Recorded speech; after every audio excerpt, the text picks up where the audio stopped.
Sejam muito bem-vindos ao Wesley Podcast. Eu sou Juliana Fonseca, eu sou médica psiquiatra e eu sempre trago pessoas aqui da área da saúde, né? Pois bem, hoje inovei. Estou trazendo uma filósofa pra cá. Uma pessoa que eu vi uma palestra, eu achei ela incrível. Nossa, assim, a palestra que eu vi num evento corporativo, a capacidade, o domínio, a didática, eu falei assim, preciso trazer ela pra cá.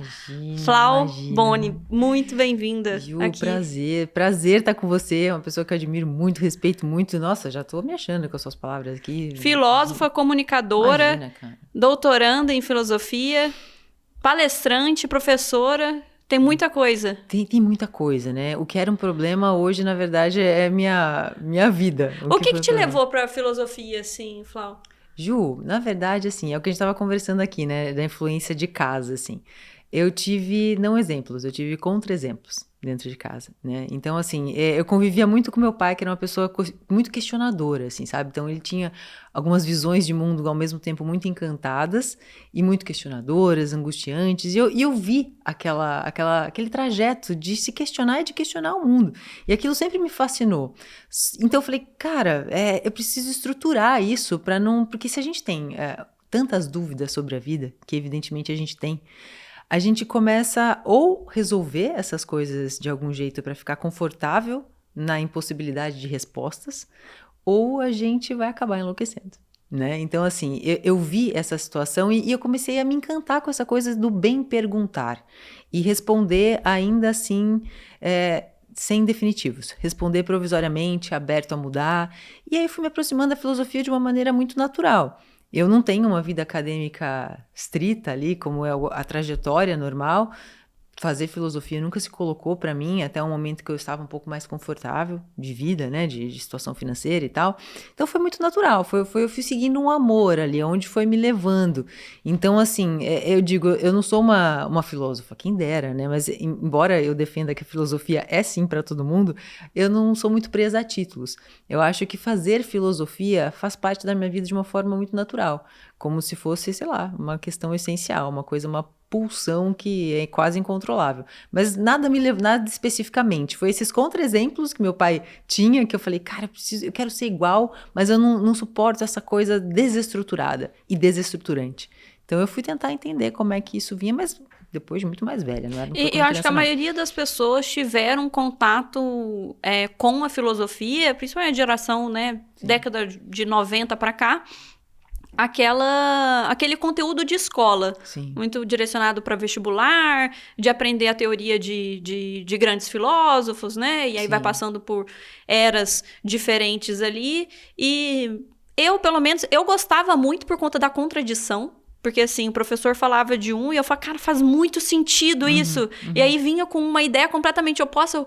Caraca, também faz sentido. E eu sempre gostei de entender isso porque eu acho que me desafiava. Mas eu entendo que muita gente talvez nem clique aqui no episódio nosso, porque fala, filosofia, vai ter que ter um título muito bom esse vídeo para a pessoa clicar. Porque às vezes a pessoa não entende muito a função prática da filosofia. Sim. Então, assim, o que seria filosofia de definição? E você acha que tem jeito da gente aplicar a filosofia na nossa vida, assim? Sim, sem dúvida. Começando pelo começo, né, Ju? Quando você fala assim, parece muito coerente o que um filósofo fala e outro fala, e a gente acaba atribuindo crédito a um e ao outro, como se houvesse a necessidade de ficar em um ou em outro. A verdade é que o que estimula o pensamento não é necessariamente a contradição, mas é o se aproximar de forma mais estruturada, né? Para você encontrar... Eu defendo muito que mais do que você colocar filósofos para dialogar e analisar aquilo, que seria, já respondendo a sua pergunta, a filosofia mais estrito sensu ali, porque isso é fazer filosofia acadêmica e tudo mais, você precisa ir a fundo nos textos, nas palavras. Há pouco tempo eu tive um ciclo de aulas de 12 ou 15 horas para falar de uma palavra em um filósofo. Como isso impacta? Isso é fazer filosofia acadêmica. Pouca gente tem tempo para fazer isso. De entender a definição da etiologia da palavra naquele contexto, que é mais difícil ainda, né? Então, mas mais que isso até, Ju, você entender como é que é naquele contexto, mas tentar se aproximar do que o pensador queria dizer naquele momento, com quem ele estava dialogando. Essa tradução é adequada? no nosso idioma, em outros idiomas. Então, são minúcias que são coisas da academia, muito importantes para depois as pessoas se aproximarem mais. Mas eu acho que isso é um aspecto acadêmico que, feliz ou infelizmente, não é todo mundo que tem tempo para fazer. E eu acho que é a nossa obrigação, se a gente está lá, está tendo esse tipo de conhecimento, de tentar trazer para a prática. Porque filosofia é sim para todo mundo. É para todo mundo que está disposto a analisar o mundo de várias perspectivas e a si mesmo. E a confrontar as suas fragilidades e as suas forças, para tentar ou mudar de opinião ou reafirmar a sua opinião com melhores argumentos. Então eu acho que tá sim para todo mundo. Essa é a forma prática de fazer filosofia. Não existe uma necessidade de ter um título de filósofo ou isso ou aquilo. A gente é muito preso a títulos, infelizmente, para algumas coisas a gente precisa desses títulos, mas se você está aberto a pensar e a confrontar os seus princípios, os seus valores, visando revisá-los, bem estruturá-los e trocar na medida, porque filosofia é para viver bem, é para que mais que é isso? E veja, não é só sobre melhores perguntas, é sobre responder, mas sem essas respostas definitivas, dispostos a rever as coisas que a gente pensa. Então é isso que é filosofia prática, é o que a gente traduz por pensamento crítico. Tão simples quanto isso, sabe? Eu costumo falar assim, o pensamento crítico, que é filosofia, eu acho que é base de tudo, é como se você estivesse numa montanha, tá? Pensa que você está de cara com uma montanha. Se você está de cara, você olha para qualquer lado, você não tem noção da dimensão da montanha. Você precisa se afastar. Você precisa se afastar, você tem uma visão geral da montanha, você começa a ver que tem outras pessoas em volta da montanha que pode te falar sobre a montanha e você começa a analisar suas primeiras impressões e começa a confrontá-las. Isso é pensamento crítico. É tão simples quanto isso. É só essa abertura e saber até que ponto a gente consegue desenvolver e com quem. Porque tem algumas emoções que impedem a conversa. E aí é melhor a gente se abster. Isso também a gente consegue refinar com o pensamento. A gente sabe até que ponto a gente pode se encontrar no meio do caminho ou não. E sabe a conversa e as brigas que a gente tem que entrar e que valem a pena, sabe? Tem coisa que simplesmente só vai diminuir a tua vida. E você tem percebido que as pessoas têm perdido um pouco essa habilidade do pensamento crítico? Você, dando exemplo da montanha, eu lembrei de uma chargezinha que tem duas pessoas, né, invertidas assim, e a pessoa falou, isso é um 6, e o outro, isso sim, é um 9. Sim. E os dois estão certos da perspectiva sim, que cada um tá vendo. E eu vejo que a internet, ela por ter esse distanciamento físico, as pessoas se tornam mais corajosas ali em comentários de rede social e em posicionamentos até polêmicos ali. E às vezes eu sinto que o fato da pessoa se unir apenas a pessoas que pensam como ela faz com que ela tenha não exerça esse pensamento crítico. Então, eu adoro conversar com pessoa que discorda de mim, porque isso me provoca no sentido de ou eu tenho que melhorar a minha argumentação, ou eu tenho que falar assim, nossa, realmente, existe a possibilidade de eu estar errada, e isso não necessariamente é ruim, isso é bom. Que bom que eu posso estar errada, que bom que eu posso vir aqui e entender que filosofia é muito mais do que eu aprendi no ensino médio, e que isso pode abrir uma porta ali no campo de conhecimento que ainda, para mim, é muito, muito básico. Perfeito. Você acha que as pessoas estão perdendo, assim, você relaciona essa perda de pensamento crítico à rede social, a IA? O que você acha que está acontecendo, assim? Você toca em vários pontos importantes. O primeiro que, assim, ó, a condição básica do pensamento crítico é isso que você colocou, o mudar de opinião. Não necessariamente você vai mudar, mas para você pensar em refletir de forma crítica, metódica, você tem que estar aberto a mudar de opinião. Não que você necessariamente vá, mas se não for para você investigar sobre si e sobre o mundo, revisando, revisitando, reestruturando, é melhor a gente não começar a conversar. Entende? Então, assim, isso é a premissa básica. Outra coisa que a gente diz assim, né? As redes sociais que trouxeram isso. Veja, é muito humano a gente se sentir impelido ao que é comum.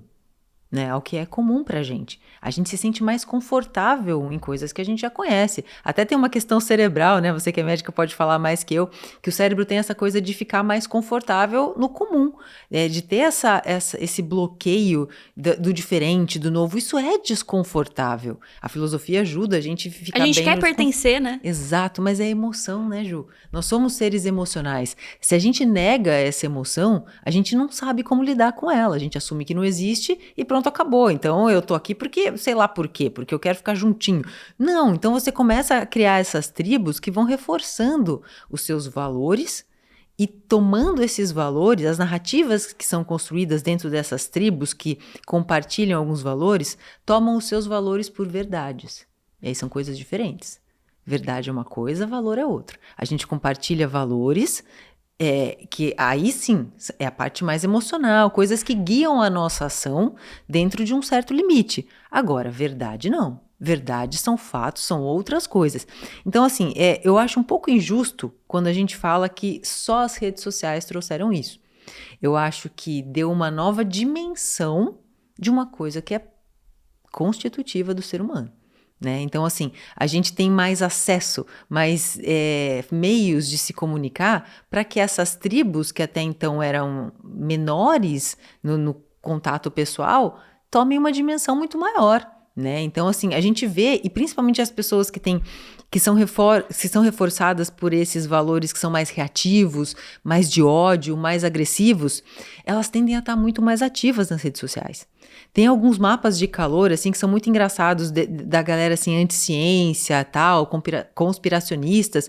Você vê que o número de usuários é menor da galera que é contra a ciência, esses, né, conspiracionistas. Mas é muito mais quente o núcleo ali, é muito mais ativo do que as pessoas que são mais coerentes, digamos assim, que tem um compromisso com a verdade. Então, o que a gente vê? A gente vê que o ódio move as pessoas muito mais. E eu vi o Sam Altman falando uma coisa muito curiosa. Ele estava falando sobre IA e tudo mais, mas eu acho que o que mais me pegou foi quando ele falou assim, a gente errou com as redes sociais. A gente achou que o que deixava as pessoas dentro das redes era o entretenimento, quando na verdade é o ódio. Né? É isso. E a gente precisa entender qual é a dinâmica desses algoritmos. Por isso que vai reforçando, sabe? Eu costumo fazer uma distinção. Eu tiro uma ideia do Byung-Chul Han lá, mas eu tenho a minha interpretação da coisa toda. Eu acho que as bolhas são aquelas informações que acabam sendo reforçadas automaticamente pelos algoritmos. Então, vai te entregando as coisas que você já está vendo. E tem as tribos, que é uma coisa, é uma adesão voluntária a essas coisas que você sempre vê. Da mesma forma, do mesmo jeito, reforçando os seus valores. É uma adesão emocional. É a falta de impulso de se colocar diante do diverso. Então você vai reforçando essa tribo, o que também é justificado. Porque em outros tempos, a gente tinha o que eu chamo de pano de fundo das nossas ações, assim, que eram alguns valores compartilhados, que era muito mais fácil você ter acesso. Você era criado daquele jeito, é cultural, era menor. E esse mundo da vida que é atrás, né, que é um conceito do Habermas, inclusive, e outros pensadores, que dão esse horizonte comum de compreensão que facilita a ação comunicativa, antes era comum, agora está fragmentado pelo mundo inteiro. Então, o que acontece? A gente, constitutivamente, está meio perdido. Entender isso faz parte de entender como se relacionar com essa encrenca. Sabe? Como é que a gente vai lidar com isso? Cara, eu tô muito emocional aqui, os discursos são muito emocionais. Entender desde a parte pragmática das redes, que olha, se tem um negócio que eu detesto, repudio, não importa qual é o tipo de ação, contrária ou para reforçar. Eu tô colocando uma moedinha no pote daquele conteúdo. E o próprio o funcionamento. O que aumenta o alcance, o algoritmo? Perfeito. É o react que você contradiz, não é o react que você fala, pô, olha, esse vídeo aqui da Flau, eu concordo, da minha parte é isso. Não, o vídeo que explode é o vídeo da contradição. Não, a Flau não tem noção do que ela tá falando, ela tá completamente errada. Então, primeiro vem essa coisa do react. E segundo, a questão polêmica. E as pessoas criam polêmicas justamente para ganhar alcance. Sim. E teve um ano passado, eu fiquei muito impactada com com um fenômeno que veio através até da série Adolescentes, né? Dos incels. E é uma série que mostra ali uma comunidade ali de homens que não se sentem desejados por mulheres e começa a nutrir ali um ódio pelo gênero, né? Sim. Pelo sexo feminino. Sim. E a partir dessa série, que foi um estouro, e a partir dessa comunidade de incels, começaram a vir pacientes ali se identificando e pedindo encaminhamento. Eu tive 3 casos, assim, eu queria ser atendido por um psiquiatra homem. Porque teve uma identificação projetiva ali, a partir do personagem da série, e a partir disso se sentiu ali, não, eu acho que eu entendi que o meu local no mundo é isso. E isso eu acho muito perigoso, assim, né? Porque eram pessoas que estavam em busca dessa verdade. Você falou que a filosofia também é algo que nos traz isso, buscar, assim, quem eu sou, qual é a minha verdade. E talvez esses extremismos façam com que a pessoa se identifique com algo que ela não se identificaria se não fosse esse movimento global que fala, cara, é legal você odiar mulheres. Ou é legal você odiar o outro porque o outro não pensa como você ou não torce para o mesmo time que você. Então, é um movimento perigoso. Quando você fala é o ódio ali alimentado, e isso faz todo sentido, isso me preocupa do ponto de vista de saúde mental mesmo. Sem dúvida, sem dúvida. É que eu acredito, Ju, que a gente está vivendo um tempo onde, sob uma narrativa de identidade, a gente paradoxalmente está só reconhecendo a nossa singularidade, a nossa identidade nos grupos. Isso é muito doido, se você for parar pra pensar. Porque, cara, identidade é singular. É uma coisa de cada um de nós. E quando a gente só consegue se reconhecer no grupo, isso devia ser um sinal de alerta pra gente, sabe? Independente do sentimento que nos une. É importante falar assim, mas eu só me reconheço aqui, e se tirar isso, quem sou eu? Né? E quando a gente pensa na contribuição da filosofia, é que a gente pensa assim que existe uma verdade absoluta, que tem um destino, um jeito de se viver bem, talvez buscando essa coisa que ninguém consegue definir de forma unívoca, a gente começa a construir essas nossas narrativas de eu sou isso, eu sou aquilo. Então é muito mais uma narrativa do que uma vivência, do que uma experiência de ser. É muito doido isso acontecer. E isso é próprio das nossas dinâmicas. Eu acho que faz sentido, mas quando... E a questão do ódio que você colocou, o que acontece? Por que intencionalmente as pessoas fazem isso? Porque, Ju, é evidente que quando você vem criticar alguma coisa minha, que é um absurdo, existem pessoas que gostam. Então vão acabar reforçando e a briga acontece. Vai ter uma comunidade ali de defesa e de contra-ataque, né? Você entendeu? Isso é uma lógica de mercado até, né? Que a gente tem os superfãs de marca, por exemplo. Por que você faz isso? Quer superfãs de marca? Você quer superfãs? Porque a narrativa continua quando você se ausenta. E quando você intencionalmente toca num ponto do ser humano que é essa coisa do ódio, que a gente não gosta de mal-estar. A gente não gosta de sentir o ódio, a gente quer, né, repelir isso, a gente quer condenar isso. Então a gente coloca pra fora que a gente odeia, vem um que rebate e aquilo começa a continuar e quem tá lá no holofote começa a ganhar fichinha no algoritmo. A gente precisa entender essa dinâmica. E assim, o que eu falo assim, é tão simples quanto isso, cara. Reforça um pouco das coisas boas também. Talvez isso não vá mudar tanto assim, mas por que não tentar? Quantas vezes a gente, vê alguém que a gente admira, escreve lá no comentário, fala, que legal, isso vai ajudar também. A gente começa a construir um ambiente que é evidente, que a gente fala, nossa, que absurdo, a gente mostra para um, mostra para outro, mas se a gente tirasse um tempinho para falar assim para as pessoas que a gente admira, falar, que legal, cara, que você deu mais um passo na tua vida, que legal a tua roupa, sabe? Reforçar o algoritmo dessa forma. Talvez seja uma mudança de comportamento que a gente poderia dedicar um tempo. É que assim, a felicidade, a alegria, nem sempre é tão evidente quanto a dor, né? Quanto o sofrimento, quanto a coisa toda. Então a gente responde mais a isso. A parte negativa é uma vigilância. Eu acredito que tenha que haver uma vigilância voluntária da coisa ali. E o quanto que você acha que as pessoas estão em busca dessa verdade sobre quem elas são? Porque eu percebo uma angústia muito grande, assim, as crises existenciais, assim, qual é o meu propósito, qual é o meu legado, né? De todo mundo tem que ter um grande propósito na vida, para a vida ter valido a pena. E parece que o feliz no simples é só um meme, né? Assim, é difícil a pessoa encontrar a felicidade em coisas ordinárias. E aí o que é mais curioso, assim, Flávio, as pessoas que estão vivendo o final da vida são extremamente felizes no ordinário. Eu tenho até dificuldade de falar nisso, porque eu choro falando disso. É feliz com a refeição em família. É feliz não com um presente que tem um valor financeiro. É do valor simbólico. É a cartinha que o netinho escreveu, o desenho que o netinho fez para a avó. A felicidade fica muito mais em coisas que a gente nem percebe, porque a gente está tão preocupado com tudo, e com boleto, e com um monte de coisa, que a gente perde Esquece da finitude, né? A gente esquece disso. Eu acho que assim, a gente precisa entender que a morte, na última linha, ela é o fim da vida. Ela não é a finalidade da vida. Ela é o fim da vida. Mas a gente precisa lembrar que estamos todos indo para o mesmo lugar. A gente mal nasce e já começa a morrer, já diria o poeta, né? Tolkien e Vinícius lá diriam isso pra gente. Então, assim, eu tenho uma palestra que eu dou sobre Montaigne, que eu questiono essa ideia, né? De filosofar e aprender a morrer. É um nome de um ensaio famoso do Montaigne, e eu coloco uma interrogação no final pra gente investigar se é mesmo ou se não é. Qual que é a tese dele, assim? Que eu não conheço o texto. É que, na verdade, Montaigne é um autor, ele tem uma obra que são 1000 páginas de ensaios.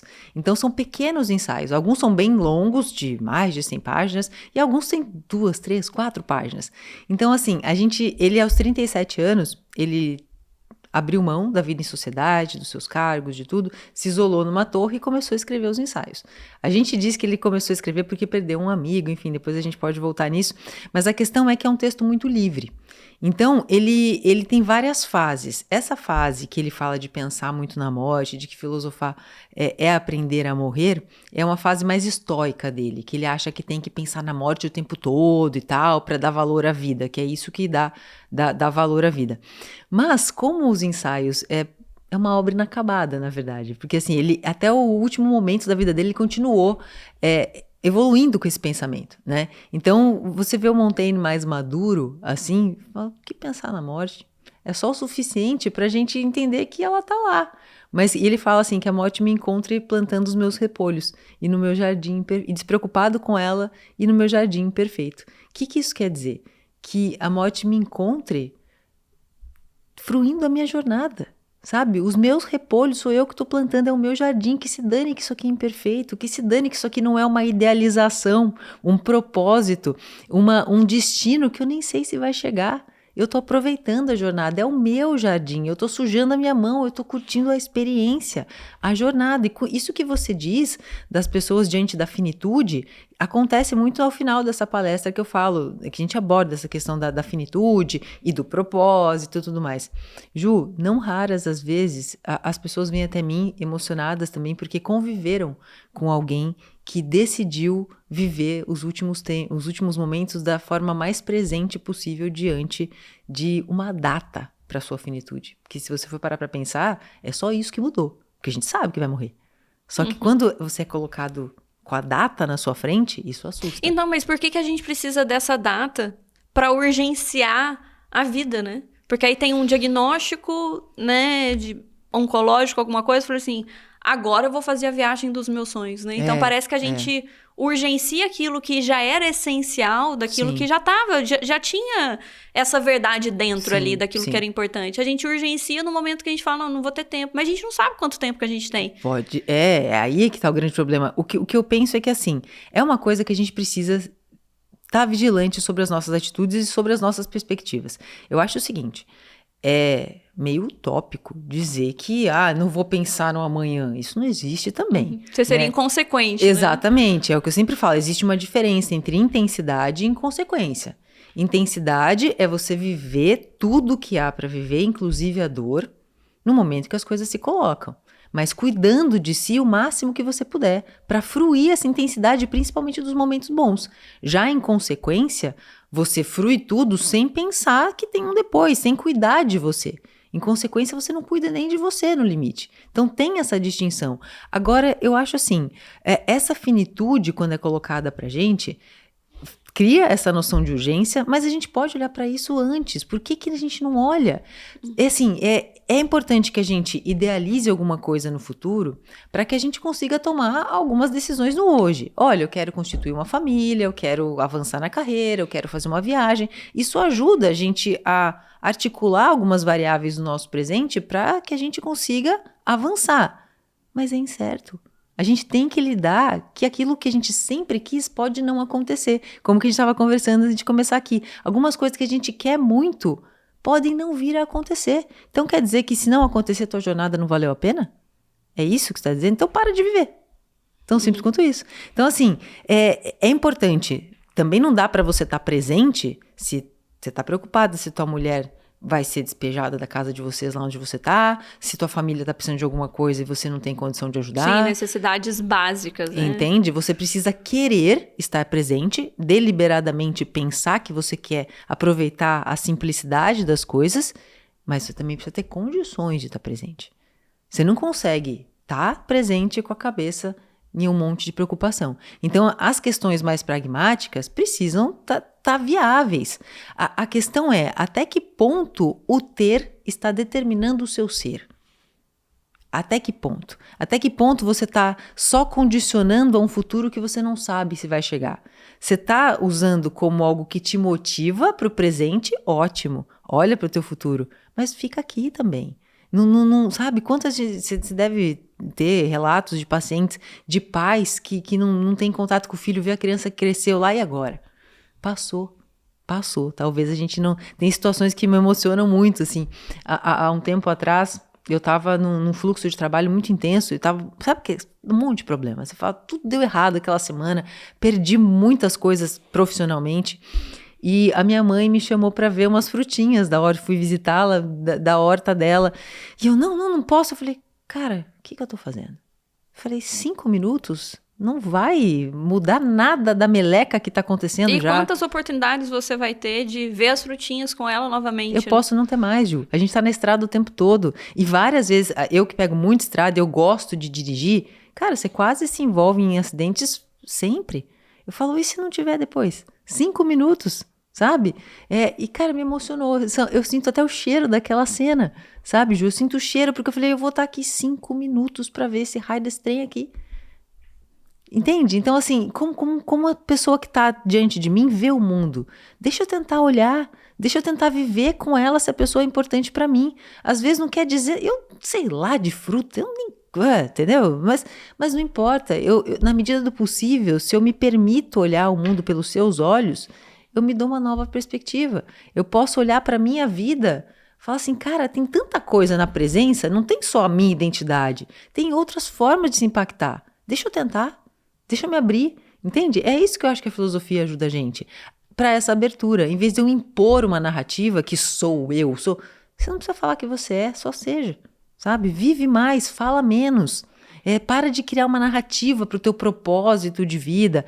Claro que assim, existem algumas coisas que as pessoas dão muito valor, que você disse, o legado, o propósito e tal. Mas qual é o limite disso? É isso que a gente tem que entender, porque a gente vai ter poucas respostas sobre se realmente vai acontecer, se não vai. Mas como a gente responde a isso, vai ditar como a gente vive nossa vida hoje. Mas eu penso que as pessoas, quando elas almejam esse legado, esse propósito, elas têm uma visão ainda de... eu preciso resolver minha vida. E aí é uma questão filosófica, de fato, do que seria esse resolver a vida. Exato. É ter a casa dos sonhos, estar casado, ter 2 filhos e ter um dinheiro que seja suficiente para te manter o resto da vida. Isso é ter uma vida resolvida? Mas será que de fato isso é resolver a vida? Tudo bem, isso eu acho que talvez você dá check em sonhos que são compartilháveis com a maior parte da população. Mas o que seria ter essa vida resolvida? Por que as pessoas têm tanto essa questão de correr até chegar um momento que elas falam assim, agora eu posso relaxar. Mas aí chega nesse momento de pode relaxar, elas não aprenderam a relaxar. Uhum. Porque elas viveram de um modo automático tão grande que elas perderam até a capacidade de parar. E aí... uma expressão que eu acho muito curioso. parar pra pensar, a gente tá pensando o tempo todo. Aí a pessoa para pra pensar ali nos 50 anos, 55 anos, tá, e agora o que eu vou fazer? Tá, eu nem sei o que eu gosto de fazer. Eu nem sei quem eu sou, na verdade, Sim. porque eu produzi durante a minha vida. Então, eu acho eu gosto muito de estudar a história dessas pessoas, né, que têm esse isolamento, porque eu fico pensando, eles viveram, de fato, o tédio que talvez a gente nunca experimente, né, de estar isolado, sem a convivência com as pessoas, e estar escrevendo o que vinha de pensamento e de uma produção intelectual muito, muito ativa. E será que eles ficavam se perguntando o tempo todo o que é ter uma vida resolvida, ou só vivia de acordo com aquilo que eles acreditavam, de acordo com os próprios valores? É que, assim, a gente tem várias linhas da filosofia, né, Ju? Então, assim, tem essa parte da ética do viver bem, na verdade, é realmente pensado por muitos filósofos. E a verdade é que a maioria tinha a vida feita, digamos assim, né? A verdade é essa. Claro que a gente tem ali os estoicos, que é uma filosofia tanto de escravos quanto de imperadores e tudo mais, mas, no geral, os filósofos tinham uma vida muito boa no sentido financeiro e tudo mais. Essa é a verdade. Eles não tinham preocupações de subsistência, né? Né? A gente pode dizer que, em certa medida, grosso modo, a gente tem umas questões mais complexas, mas enfim, a gente pode dizer isso. E quando a gente fala nessa questão do parar para pensar, é o que eu falo, cara, se a gente tá em prática de pensamento o tempo todo, quando a gente não tiver tempo para pensar, a gente vai saber decidir melhor. Por isso que é tão importante a gente se aproximar da filosofia tanto quanto a gente puder ontem. Não quer dizer, é isso que eu digo, que eu acho uma bobagem. Eu não tenho tempo para estudar na minúcia da palavra, do não sei o quê, porque isso não vai tá disponível para a maioria das pessoas, porque as pessoas estão pensando em comer. E não é nem um pouco condenável que as pessoas não tenham tempo para pensar sobre o que é viver bem. Cara, eu preciso pagar minhas contas. Você acha que eu vou ter tempo para pensar? Que se dane. E tá tudo certo quanto a isso. Tá tudo super certo. Só que se você sente essa angústia, talvez seja importante você pensar, sabe? E quando a gente condiciona e fala assim, pô, cheguei aqui e agora, é essa coisa do condicionar a sua jornada só ao objetivo. Só o objetivo. E tem realmente muitas pessoas que chegam lá e falam, e agora? E aí vem que o filho foi, que a esposa foi, que a mãe, o pai, todo mundo foi. E valeu a pena? Eu não sei, se a pessoa tá bem com isso, ótimo, bom para ela. Mas a maioria evidentemente não vai estar. Por que isso? Porque condiciona a sua vida ao objetivo. A jornada não, ao horizonte, e esquece da jornada. Eu acho que é importante você ter algumas metas, porque você precisa articular o teu hoje. Pô, eu quero me formar em, sei lá, medicina. Eu sei uma bússola, na verdade. É uma bússola, perfeito. É uma bússola para o hoje. Mas condicionar só aquilo é perder muita vida. Você vive sempre pro sextor, sempre pras férias, sempre pra grana que talvez nunca venha. Entende? Então, assim, coloca... Não, viver pelo sextor é triste. Nossa, tem. E tem muito, né, Ju? Tem muito, assim, você vive só ali. Claro que em determinado... veja, é sempre muito nuançado. Não existe uma perspectiva absoluta de vida. E a gente precisa respeitar a realidade singular de cada um. Claro. Então, assim, existe alguns momentos que tudo que um cidadão, um indivíduo vai ter é o sextor. E tudo bem. Mas a questão é o horizonte, né? Assim, você viver pelo sextor durante uma fase da vida, eu acredito que a maior parte das pessoas vai ter ali uma década, ou às vezes 2 décadas, que vai ser o sextor mesmo. Mas você tem que ter um horizonte, né? Em que você consiga aproveitar toda a jornada, e não só ali 2 dias na semana em que você se sente livre. Ô, Flá, o que a filosofia te ajuda na prática, assim? O que você acha que, de tanto ler, tanto estudar, eu acho que você deve ter mudado de opinião 1 milhão de vezes nos últimos 10 anos e o tempo todo. O que te ajuda, assim? Na verdade, Ju, assim, eu li e tal, estudei e tal, mas é como eu te disse, para mim é muito mais na prática do que realmente estudar tanto, ler tanto. Perto dos meus colegas, falam grego, não sei o que, eu falo, cara, nunca que eu nem tive tempo de fazer isso, porque eu falei, é muito, muito recente, se comparado às pessoas que me orientam, por exemplo. Eu nunca vou chegar nessa bagagem e tá tudo bem. É o que eu disse pra você, eu tento comunicar de uma forma honesta o que eu aprendo, a minha jornada de aprendizado. Muito à la Montaigne, né, que ele fala assim, é a mim que eu pinto. E é assim, é o que eu falo, eu compartilho isso. E eu me confundo às vezes com as coisas e tá tudo bem, eu não tenho essa veia estrita desde o começo. Mas o que me ajuda é justamente tentar me encontrar numa realidade que está mudando o tempo todo, sabe? Entender a minha impermanência, a minha e das coisas que significam tanto para mim e das que não significam também. Porque à medida que você vê que tudo tem alguma coisa para você investigar mais de perto, uma nuance que você pode não estar vendo, ou que simplesmente vai mudar, você acaba escolhendo melhor onde você vai colocar o seu tempo. Sabendo que ele é limitado, você fala assim, cara, tem conversas que não vai adiantar eu ter. Tem lugares que eu tô indo por quê? É por convenção ou é pela minha emoção de querer estar lá? Você começa a ponderar as coisas. Inclusive, você adere a certas convenções porque são importantes para as pessoas que são importantes para você. Você entende o tomar a distância? Por exemplo, sei lá, é Dia das Crianças. Você não tem filho, mas tua irmã, não sei, tem. Ah, mas vou parar. Puta, mas para minha irmã é tão importante, cara. Por que não? É uma convenção? É uma convenção, mas você se liga pela sua emoção. É você saber em que medida e por que você faz o que faz. Assim, a tomada de decisão é menos automatizada e mais consciente. Claro, assim. Eu acho que é justamente isso, a busca do viver bem, a busca do entender quem é você nisso tudo.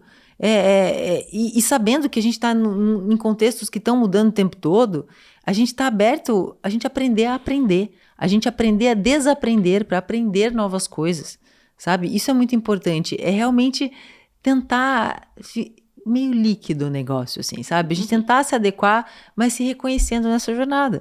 E entender que, às vezes, tá com o diverso, tá em contextos que a gente nunca imaginou, talvez faça com que a gente se eleve num outro patamar e vai entender um pouco mais do que é valor de vida, o que é verdade, o que a gente compartilha, o que é do âmbito privado, qual é a fronteira disso, todas essas questões que fazem o viver bem para cada um de nós, sabe? Eu acho que isso me ajuda e eu acho que a filosofia devia servir para isso em primeira instância. É muito curioso que você fala em outros termos, mas tem muitas coisas que a gente faz isso num processo de terapia com o paciente, né? Que essa fluidez, né? Seria uma flexibilidade cognitiva, né? Do paciente Perfeito. Se permitir pensar de uma maneira diferente, porque naquele contexto ali, talvez ele tenha mais ganhos em ir no Dia das Crianças que ele não gostaria tanto, mas que tem um valor ali associado à família, ao amor ao sobrinho, que talvez compense o desconforto inicial de sair de casa num sábado. Com certeza. Então, isso é muito trabalhado em terapia.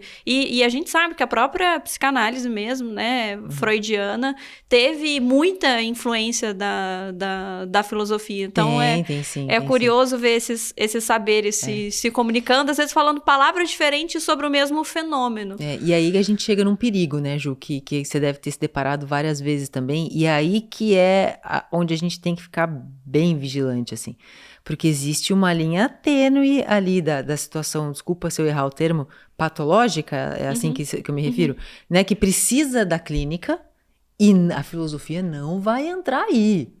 Não, a filosofia pode complicar muito as coisas.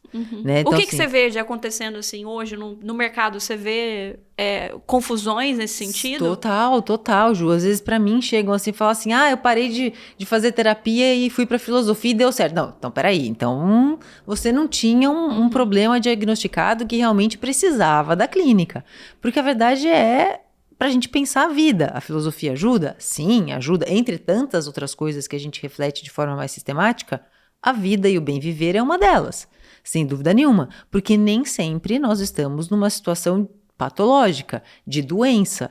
Então a filosofia entra sim como uma coisa que fomenta o teu pensamento crítico, pensamento metódico, analítico, para tentar diferenciar valor de verdade, entender o que é verdadeiro, o que é falso nessa nossa loucura que a gente vive. Agora, dizer que isso substitui uma terapia, não substitui. De nenhuma espécie. Existem alguns, até meu orientador, ele usa Spinoza para clínica. Né? Ele usa ali uma narrativa, ele desenvolveu o jeito de clinicar com o Winnicott, da psicanálise, não é freudiano também, e trouxe o Spinoza.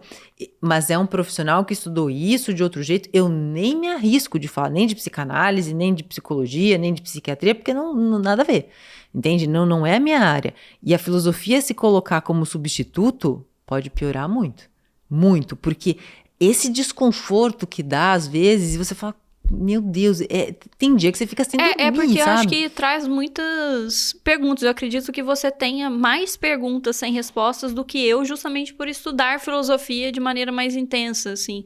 A filosofia te traz muita angústia no sentido de uma busca por respostas, ou você já está num momento em que você consegue permear entre esses espaços e autores sem um sofrimento. Eu acho também, Ju, que te traz uma perspectiva de entender que algumas coisas você não vai conhecer mesmo, sabe? Eu acho que ficar confortável na impossibilidade de conhecer também é uma coisa que a filosofia pode ajudar, sabe? Então, assim, quando a gente fala de clínica, por exemplo, existe um sistema que é majoritariamente ali, né, na medida dos instrumentos e do tempo que a gente tem, que é comprovado uma eficácia para tirar uma pessoa de uma situação de que precisa de acolhimento, de tratamento, é uma outra esfera, e tem as questões que vão te provocar ali.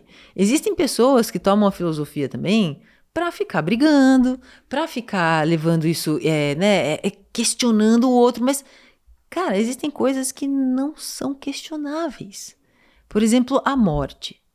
Cara, a gente não vai saber o que é a morte. Pelo menos, por enquanto, parece distante de ter alguma clareza. Ninguém nunca voltou para contar.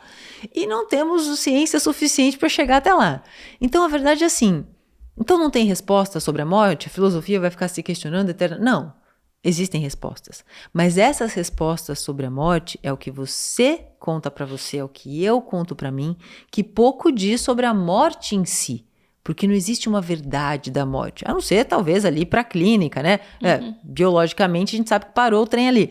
Mas não existe uma resposta. As respostas são muito baseadas em crenças religiosas, né? Não numa verdade absoluta, por mais que quem crê fala que é uma verdade absoluta. Exato. Aí é que tá. E, em certa medida, olha só, porque não existe uma verdade unívoca da morte. Mas as respostas que a gente se dá sobre a morte, pouco dizem sobre a morte, mas dizem sobre como a gente vive a nossa vida hoje. Porque se eu acredito numa vida após a morte, eu vou viver de um jeito. Se eu acredito que não, eu vou viver de outro jeito. Isso é uma questão ética, por excelência. Entende? As respostas que a gente dá sobre coisas que são intangíveis guiam a nossa ação em certa medida. O grande segredo do negócio é saber até que ponto isso é passível de universalização e o que é da minha vida privada. Se eu tenho uma religiosidade que me narra uma vida após a morte e aquilo me faz viver bem, é a minha verdade. A verdade de valor, é um valor. É um valor que eu tomo como verdade para minha vida. Você só não pode estender ao outro. Eu não posso impor ao outro. Eu posso falar com você se você estiver aberta. Ju, eu acho que existe um paraíso de margaridas e tal. E você pode falar, que doida. Mas que legal o teu jeito de ver a vida. E como que você resolve esse problema? E como que você resolve? Entende? Isso que eu acho bacana, Ju. A gente tem as nossas respostas que na troca, às vezes... Eu acredito no paraíso de margarida, você continua não acreditando, mas tem alguma coisa que eu faço hoje que me faz tão bem que você fala, pô, eu vou tentar. Como que a gente, assim, pensando na gente conseguir ter essa troca? Teve uma escola que eu visitei aqui em Florianópolis por conta de um paciente e eles mostraram conteúdo, todo o conteúdo que a criança tinha, e na parte de ensino religioso era o estudo de religiões. E eu achei super curioso, porque o meu ensino religioso na minha escola, que eu estudei em escola católica, não era um ensino religioso, era catolicismo, na verdade. Eu não aprendia sobre budismo, sobre espiritismo, eu aprendia sobre o que a igreja católica prega.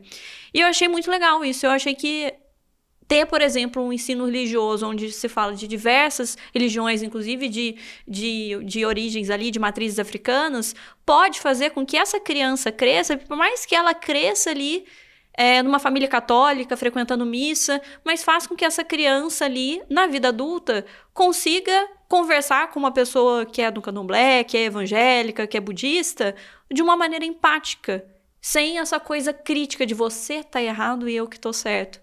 Então, eu acho que isso seria uma maneira da gente tentar controlar um pouco esses embates dos extremos. O que você acha que a gente poderia ter, assim, até ensinar os filhos em casa, para quem tem criança em casa, o que a gente poderia ensinar as crianças justamente para as pessoas serem mais abertas, serem mais flexíveis, de ter o pensamento crítico, assim, eu vou desenvolver minha própria opinião sobre o seu paraíso de margaridas, sobre a vida após a morte que você está me trazendo, mas ainda assim eu tenho espaço para te acolher e para te ouvir.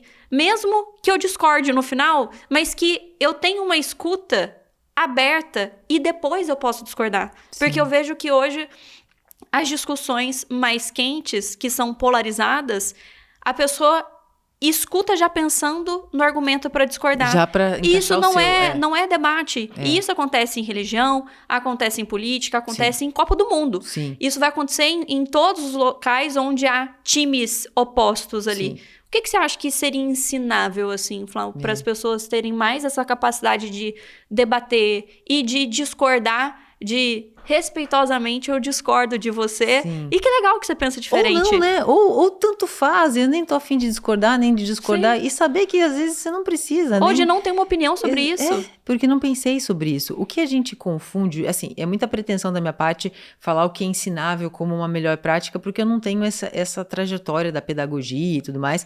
Eu acho que é um pouco leviano da minha parte, isso é bom.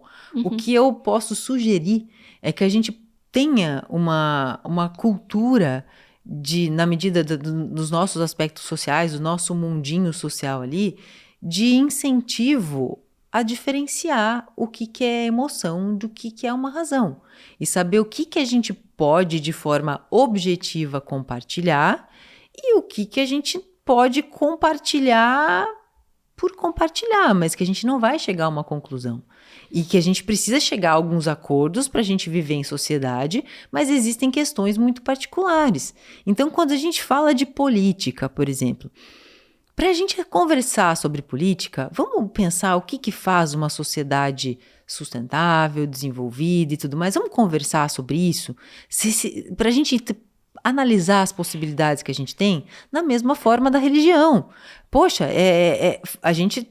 Uma coisa que é consenso é que viver é melhor que morrer, né? Do que fazer mal ao outro, estimular a vida é muito mais do que fazer mal ao outro. Isso me parece um consenso para a gente viver em sociedade. Então, assim, como é que a religião cria essas narrativas sobre isso? E entender que as entidades que são colocadas com objetos de crença, a gente pode nunca saber o que é. O que é Deus? O que é... Sei lá. Talvez existam tantos deuses quanto indivíduos no mundo. A verdade é que a gente não vai poder nunca, pelo menos é isso que eu digo, por enquanto a gente não tem ideia do que é isso. Infinito, a gente não tem experiência do infinito, a gente só sabe que é infinito por negação. Porque nós somos finitos. Não é o finito. Não é o finito, a gente não sabe. Inclusive, a gente tem dificuldade com números grandes, né? Exato. A gente não consegue imaginar quando fala a distância entre um país e outro. A gente não consegue imaginar isso, é muito intangível. E o que é muito legal é a gente traz pensadores que são referências para ética, por exemplo. Quando a gente traz Kant, né, que é sempre citado para falar de ética e moral e tudo mais. Cara, e a crítica dele, da razão pura, que ele diz, né, é justamente que você não vai poder ter critérios objetivos para tudo. E ele fala do mundo, de Deus e de si mesmo. Da gente conhecer isso. Então, assim, a gente não... Mas isso é importante, ele coloca isso, é importante para guiar as nossas ações. É a razão prática. Então, essa é a crítica. A razão prática, o ser humano, para esse pensador específico, mas ajuda a gente a clarear as nossas ideias. Veja, não é uma verdade absoluta, é um diálogo que a gente coloca para a gente trocar com esse pensador para tentar se compreender e compreender as pessoas à nossa volta. Eu tenho muitas críticas em relação a Kant, muita. Principalmente porque eu pessoalmente, Flau, eu vou lá mais pro Nietzsche, né? Então assim, eu tenho muitas críticas, mas ajuda a gente a pensar quando ele coloca que a gente não tem explicações sobre essas coisas, dentre elas Deus. Só que o ser humano precisa de uma justificativa para fazer o bem. Então essas entidades são colocadas como uma bússola para que eu haja de forma universalizável, de uma forma que eu consiga universalizar a minha ação. Então assim, tem lá as críticas, mas Tira só esse recorte desse pensador que é tão restrito, tão metódico e bem complicado em certas coisas. Mas quando a gente pensa nisso, a gente começa a entender por que as pessoas criam entidades que a gente não pode explicar. A gente objetivamente não pode compartilhar.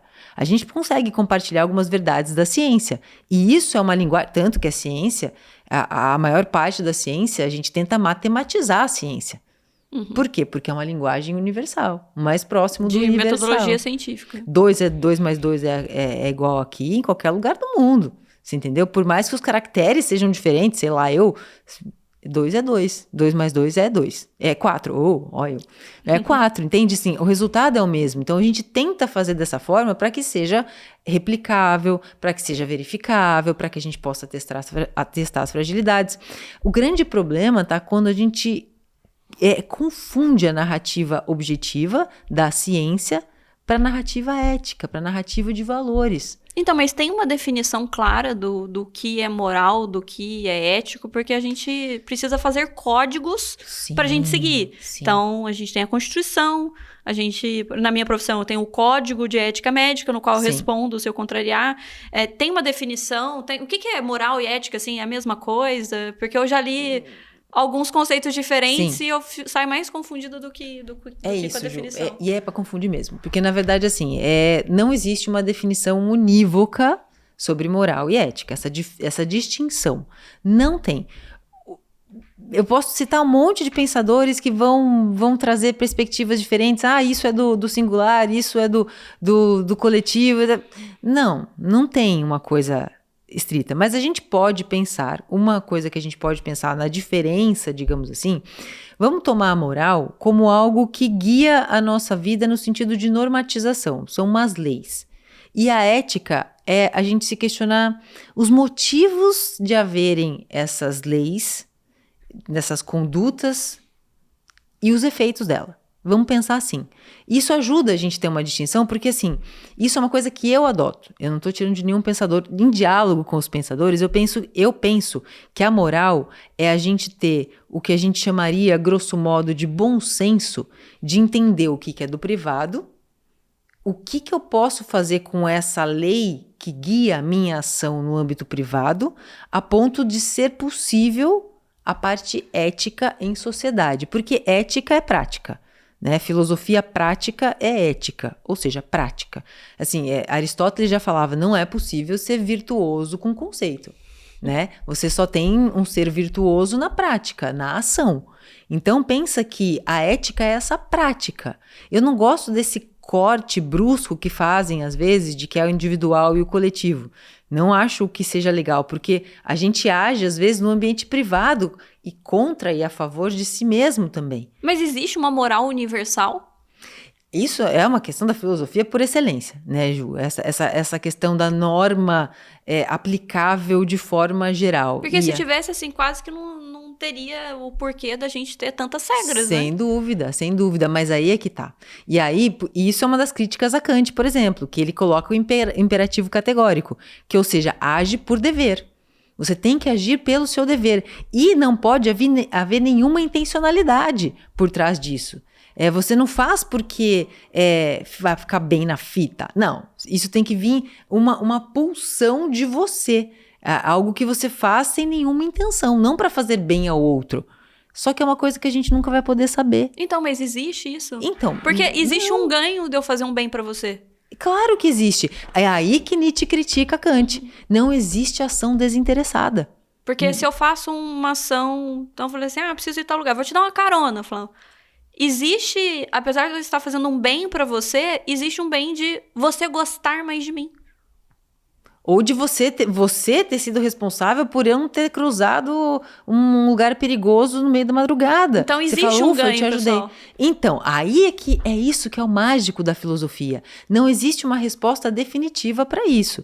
Então, por exemplo, quando a gente contrapõe esses dois filósofos, um que é o Kant, que coloca uma ação que tem que ser universalizável, tanto que para ele, se eu tenho um amigo dentro de ele, coloca isso declaradamente. A mentira não pode. Mentir não pode em nenhuma circunstância. Se vem um assassino na porta da minha casa e eu estou escondendo um amigo, Kant vai falar, eu não posso mentir. Eu não posso mentir. Eu tenho um compromisso com a verdade. Porque se eu minto, eu faço a verdade um valor. Eu faço ela com uma coisa minha e sua. Aí o cara não tem direito à verdade. Então eu coloco a verdade no espectro meu e seu. Eu tô confundindo as coisas. Olha, pra gente é um absurdo isso. Aí Nietzsche vem e vai... Não só Nietzsche, vem Schopenhauer, vem... Tanto assim, para você entender Nietzsche, você tem que entender Kant.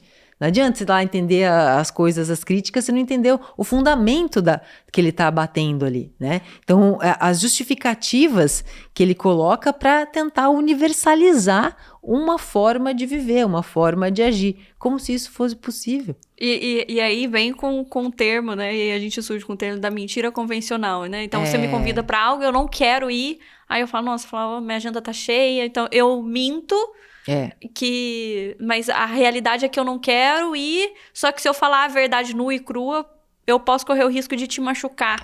Então, quanto que essa verdade vai valer a pena nesse sentido? Entende? E é aí que eu acho incrível a gente saber lidar com as emoções e com os valores das pessoas. Porque eu, por exemplo, as pessoas me chamam pra sair, eu falo assim, eu não quero. E não é todo mundo que entende isso bem. Mas quem já me conhece já tá acostumado. Fala, mas por que? Porque eu não tô com vontade. Eu não gosto de você menos. Eu só não quero hoje. E pronto. Mas depende da pessoa. Eu vou tentar até eu conseguir me sentir à vontade o suficiente. Óbvio que a gente vai dar. Mas é o que eu te falei anteriormente. É a gente entender que nós somos seres emocionais. E se a pessoa tem uma perspectiva que eu posso, que eu prezo pelo bem-estar dela, é óbvio que eu vou construir uma narrativa que faça se sentir bem. Que a faça se sentir melhor e que eu seja a razão para isso, de repente. Entende? Então, assim, por que eu vou ser a razão do mal-estar de alguém? É essa coisa crítica de colocar na balança. E a questão da ética, existem práticas muito diversas no sentido cultural da nossa. E aí Montaigne entra de novo. Tem um ensaio muito famoso dele, chamado Dos Canibais, né? Que é um relato dessas explorações europeias no Novo Mundo, inclusive chegando no Brasil, que os europeus encontraram ali os tupinambás, que os viram com práticas canibais. Então, assim, para os europeus, meu Deus, isso aqui é um absurdo, né, deplorável em todos os sentidos, condenável. E aí, quando olham para um povo que faz isso, Montaigne se questiona primeiro assim, vocês estão achando estranho? Porque foge ao costume, ao nosso costume, é algo diverso da gente. Mas a gente tem coisa para aprender com eles, e isso é muito subversivo na época dele. Século XVI, muito subversivo.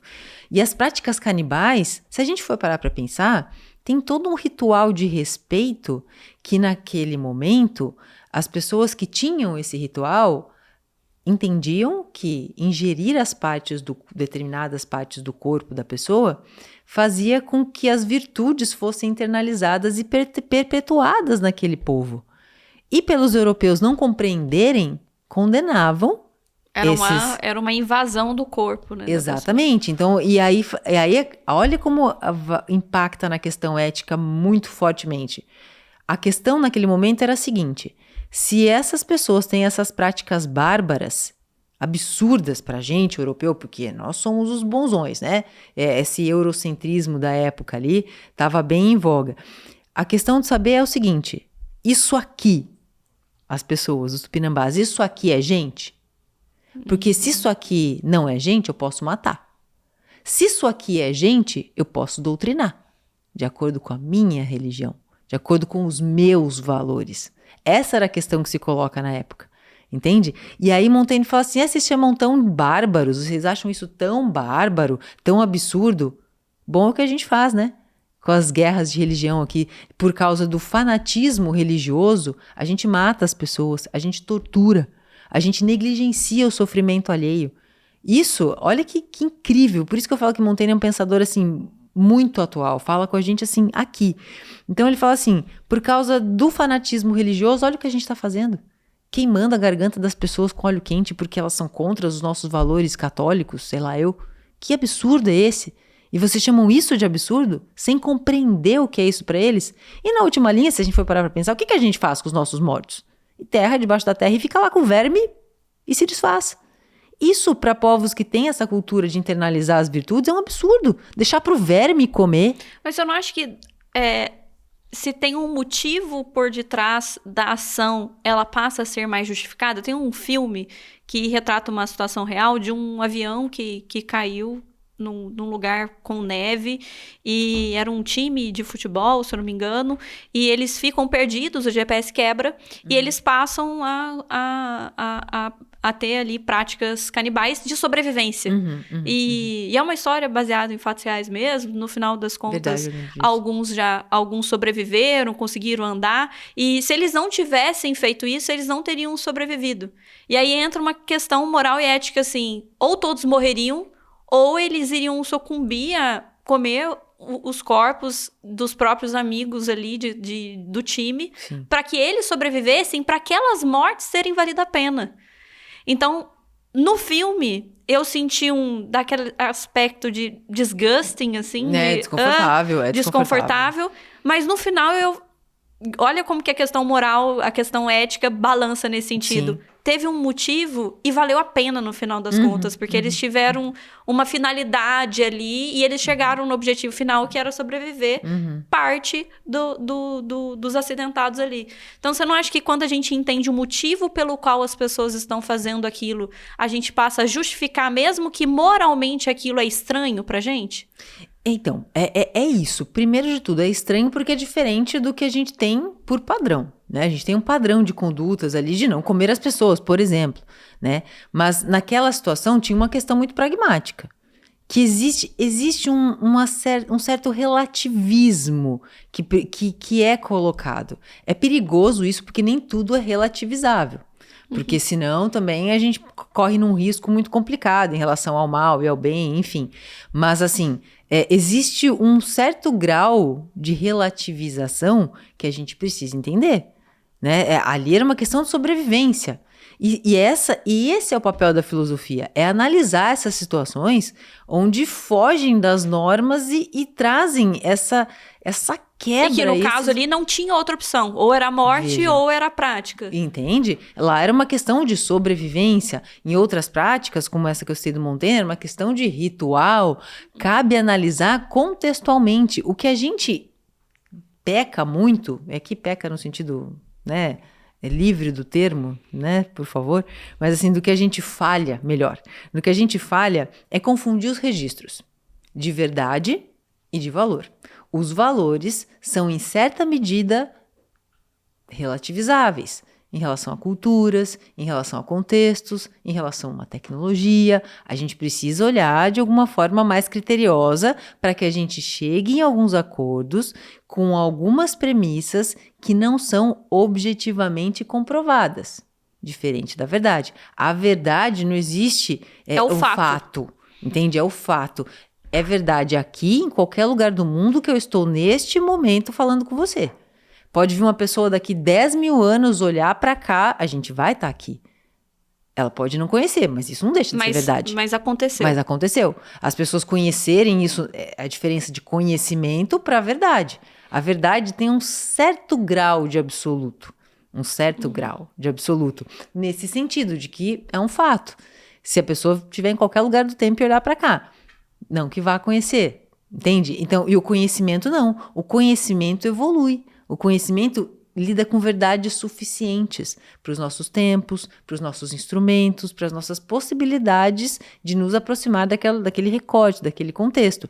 Então, são coisas diferentes. Quando a gente confunde esse registro, a gente generaliza condutas e condena algumas delas por práticas que a gente tem como só pode ser desse jeito. Mas por que só pode ser desse jeito? Entende? É o que Montaigne colocou lá. Mas esse é o contexto deles. É por isso que eles comem pessoas. Eles não comem pessoas à toa. A gente não come porque os nossos costumes são outros. Então, Montaigne coloca uma coisa assim, de que a gente tem as leis não porque a gente atribui a autoridade, essa adesão às leis, não porque elas são justas, porque elas são leis. Isso é muito provocativo, muito. Não é porque elas são justas. A justiça... É porque é imposto, não porque... A justiça é um negócio abstrato. Mas por que a gente adere? Porque o homem, por natureza, não consegue viver no caos. E não é uma normatização, é natural do ser humano não viver no caos, porque senão não tem vida. Então a gente, na medida do possível, faz com que esses costumes se tornem regras. E aí viram leis. É isso que Montaigne coloca pra gente de uma forma muito... Não é porque é justo, não, é porque são leis. Isso não é uma questão moral para ele, não, é observacional. Porque o homem não consegue viver, ele tende ao equilíbrio. Se eu tô morrendo, eu vou comer o que quer que dê para o meu corpo voltar para o equilíbrio. É homeostase, se a gente for parar para pensar. Né? É constitutivo do ser humano buscar essa regulação. Então é por isso que algumas questões a gente coloca normativamente para fazer com que a coletividade, que é mais forte do que a unidade, se mantenha. E o quanto que o ambiente influencia nessas questões éticas no sentido de tomada de decisões certas e erradas nesse sentido? A gente fala muito de ambiente aqui por conta do reservatório. Sim. E do quanto que o ambiente, que também é constituído de pessoas, nos influenciam. Sim. Na ideia a gente fala de hábitos, né, de se você tá com gente que estuda, que lê, você é capaz que você tenha mais esse hábito, ou que faça atividade física, você vai ter mais esse hábito. Se você anda só com pessoas que não bebem, é provável que você também não beba. E aí eu fico pensando assim, o quanto que os ambientes que a gente convive também influenciam nessas questões éticas diversas. No caso, por exemplo, no Brasil a gente tem um problema crônico de muitas décadas em relação a questões antiéticas políticas, no sentido de corrupção, que não tem lado aqui, né? Que é um problema que eu fico pensando, o quanto que ali o ambiente provoca medidas antiéticas? Ou em situações de questões em grupo, que o grupo toma decisão muito ruim ali num assassinato, num estupro coletivo, ou qualquer coisa muito que causa essa coisa da barbárie, assim. O quanto que o ambiente faz com que a gente se adapte nessa questão ética? Assim, eu tenho uma visão absoluta que é errado matar. Que não cabe a mim tirar a vida de outra pessoa. Quanto que o ambiente poderia mudar essa minha decisão? E se alguém vai lá e ameaça a tua família? Exato. Né? Aí começa a ficar relativo, né? Exato. Mas Perfeito. A vida do outro vale menos do que a vida da minha família. Aí a gente toma a decisão baseado naquilo que é mais valoroso pra gente. Mas falar de ética é falar de ambiente, né, Ju? É falar de ambiente. Tanto na percepção de si, eu acho que a gente precisa reconhecer que os nossos contextos nos constroem, em certa medida, e o desafio é questionar até que ponto o que é meu, o que é do mundo, e até que ponto eu tenho essa adesão que me faz bem e que faz mal. Essa é a esfera da singularidade que a gente precisa entender. Se eu sou de uma família, sei lá, católica e não sei o quê, isso sempre me fez mal. Entender que não precisa ser sempre assim me ajuda na percepção de mim, nas minhas atitudes, para eu ser mais feliz. Mas é inevitável, quando a gente fala de ética, a ética é prática. Se a prática acontece no ambiente, se dá no ambiente, não tem como você praticar internamente um trem. Então não tem uma pessoa que seja assim, quase que blindada nesse sentido ético. Não tem como, Ju, não tem como, porque assim, mas nem que ela fosse isolada do mundo, ela ainda assim estaria isolada de outros seres humanos, ela estaria sujeita a impactos do ambiente, da natureza, do que quer que seja. Nós somos seres relacionais. A gente está o tempo todo se relacionando e construindo as nossas práticas à medida que a gente vai se relacionando.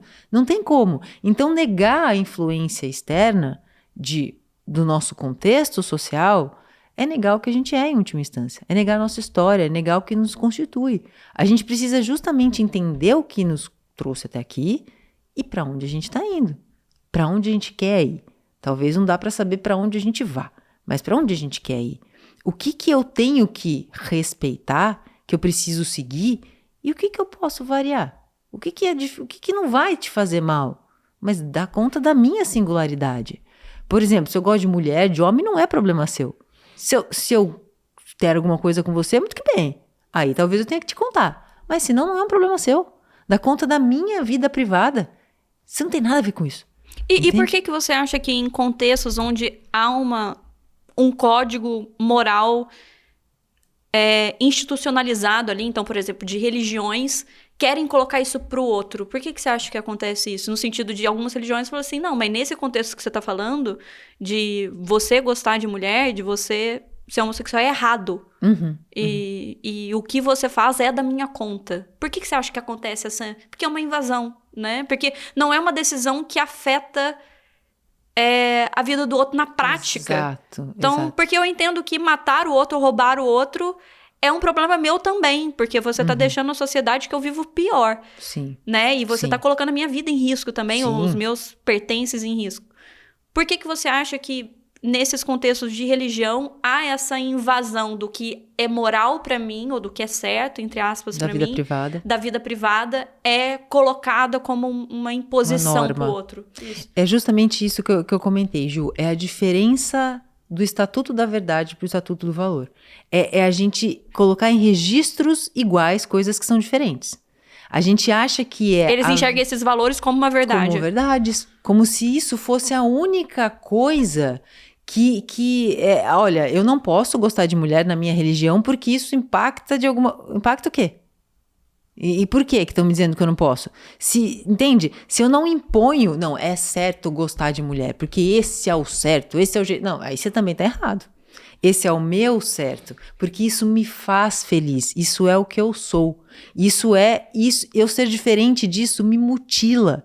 Tira algo que não é meu. E aí a gente cria algumas atitudes de reação que precisam ser mais fortes para se impor num cenário que está sendo suprimido. Se a gente respeitar o que é do privado, que fica lá e acabou, a gente entende que existe uma diferença. Quando a gente fala de preservação da vida, cara, é a condição mínima para a nossa existência. Entende? Preservar a vida é necessário, não tem como a gente existir. Eu acho que, aliás, não tem nada superior a isso. Entende? É um valor que comumente aceito. E aí cada religião, tem lá os seus ritos e as suas percepções de vida enquanto tal. Mas ainda assim, existe uma tendência natural de perseveração na vida. Você nasce, você tende a viver. Então é esquisito pensar em algo que acabe com isso. Agora, outras coisas como sexualidade, como a gente não... Como eu levo a minha vida privada... Se eu tenho filho ou não, se eu caso ou não. Se eu tenho filho ou não. Quem disse que é o certo? Quem disse que essa é a fórmula de vida? Essa coisa de que normatizar uma coisa como se isso fosse o padrão pra quê? Pra ser feliz também não é, porque eu conheço um monte de pai e mãe que se arrependeu de ter filho. Como também os que não tiveram, que se arrependeram. Por causa de um registro cultural... Mas aí tem uma coisa. Os que têm e se arrependem, raramente eles falam. Porque é uma questão que... Moral. Moral? É uma questão moral. É uma questão moral. É feio falar. Agora, o falar que eu arrependo de não ter tido é moral. Porque você percebe que dá uma noção de arrependimento. A gente lida melhor com o arrependimento que é assim, que não envolve outra pessoa. É o arrependimento sobre mim mesmo, é a minha condenação por uma coisa que eu fiz, não tem uma outra pessoa. Agora eu acho o seguinte, você pode se arrepender de ter filho, muito que bem, mas existem algumas coisas na vida que são decisões que são sim permanentes enquanto a sua vida durar. No sentido que você não pode, me arrependi, então me abstenho do toma cuidado. Aqui a criança, tá? Não, sinceramente, nem com um cachorro. Eu acho que você tá tratando de uma vida, é uma vida. Isso é uma percepção, Flau. Cada um tem seu registro de compreensão. Mas eu vejo que é o seguinte, eu assumi aquilo e não envolve só eu. Quando eu decido ter um filho, eu, a minha parceira, meu parceiro, quem é que tá, minha família, o que tá lá dentro, que vai fazer com que mude toda uma dinâmica de vida. Você tá mexendo não só com a sua vida, com outras vidas e com a vida dessa pessoa que você pôs no mundo. Que se dane que você se arrependeu. Faça o teu melhor. Entende? É aí que eu acho que existe uma coisa. Porque a ética é a questão da prática. Então, é uma questão de uma responsabilidade ética. Aí é perfeito. Responsabilidade é uma coisa que a gente não pode se desobrigar de ter. A gente toma as decisões. A gente pode errar nas decisões. Mas assuma a responsabilidade pelo que você decidiu. Você tem que estar ciente de que sim, fui eu que decidi. Na medida do possível, dependendo do assunto, não é um caminho sem volta. Tem como você fazer alguns outros caminhos para consertar, para ser melhor, para mudar. Alguns não. Alguns não. Então, assim, é sua responsabilidade. Então, é igual tatuagem. Quando eu assumi a fazer a minha tatuagem, em alguns contextos eu vi olhares diferentes. Você vê. Porque você também vem do mundo corporativo, né? Entende? Então, assim, algumas empresas mais conservadoras, mais assim, mais assado, você percebe um olhar torto, mas por ética, pela prática, as pessoas não se pronunciam. Porque isso, na prática, compromete a dinâmica social. Então, não vou me pronunciar. Mas você percebe algumas coisas assim. Mas eu quis fazer. Eu assumo a responsabilidade por isso. Eu sei que quando você me olha, você olha para isso. O que isso gera em você, eu não tenho controle. É assumir a responsabilidade. E você assume a por isso. responsabilidade disso. De talvez perder alguma oportunidade. Ou, inclusive, Exato. diferente. Ganhar a oportunidade por isso. Exatamente. Né? De você ser visto como uma pessoa mais moderna ou mais desconstruída. E a partir disso, você ganhar com isso também. Perfeito. De qualquer forma, é assumir responsabilidade de qualquer jeito. Exatamente. Você tá me fazendo pensar mais do que qualquer outro episódio que eu gravei aqui, porque eu acho que é porque não é da minha área, então realmente sai muito daquilo que eu estudo, daquilo que eu vejo. E aí me veio uma preocupação, que é até uma dúvida pessoal mesmo. Eu uso muito IA no meu dia a dia para tudo, Sim. né? Eu dou aula, faço mestrado, consultório, e de alguma forma a gente tem terceirizado os Sim. nossos pensamentos para IA. E eu sei que você está estudando sobre isso, você fala Sim. sobre isso, essa relação IA, filosofia. Isso te preocupa ou você acha que é uma ferramenta que a gente ainda está engatinhando e a gente vai aprender a usar de forma correta? Porque isso me preocupa. Hoje eu tenho dificuldade, eu tô me obrigando a escrever coisas sem a IA, porque eu me peguei tendo dificuldade de escrever coisas muito pequenas ali, porque demora. E na IA rápido, a IA já me conhece, ela já sabe tudo que precisa ser feito. Isso é uma preocupação de fato ou você acha que a gente está diante de um fenômeno só que é muito novo e que isso vai normalizar com o tempo? Ju, eu acho muito pretensioso, de novo, saber para onde a gente está indo. Os maiores especialistas não têm resposta sobre isso. Agora, se a pergunta é, me preocupa? Sim e não. As duas coisas. Me preocupa porque, assim, o acesso não é democratizado. Desculpa. No sentido de que está acessível da mesma forma para todo mundo. Então, os abismos que a gente tem hoje podem ficar ainda mais pronunciados em relação ao acesso pedagógico, por exemplo. Isso precisa ser conversado. Urgente, né?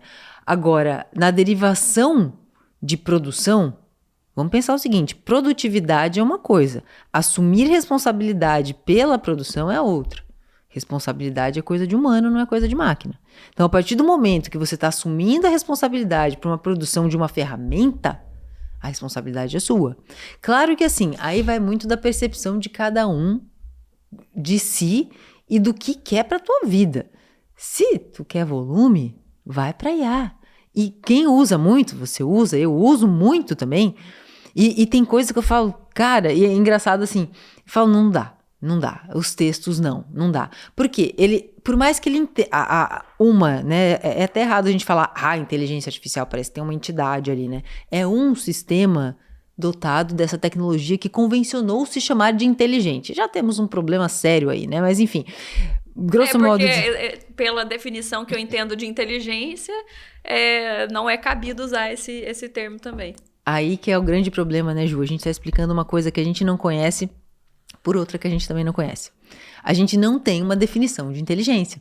Então, assim, tem alguns estudiosos do Google, é um artigo que não é muito famoso, eu esqueci o nome do cara, o sobrenome é Leg, alguma coisa assim. Depois eu até posso colocar, mas eu não lembro.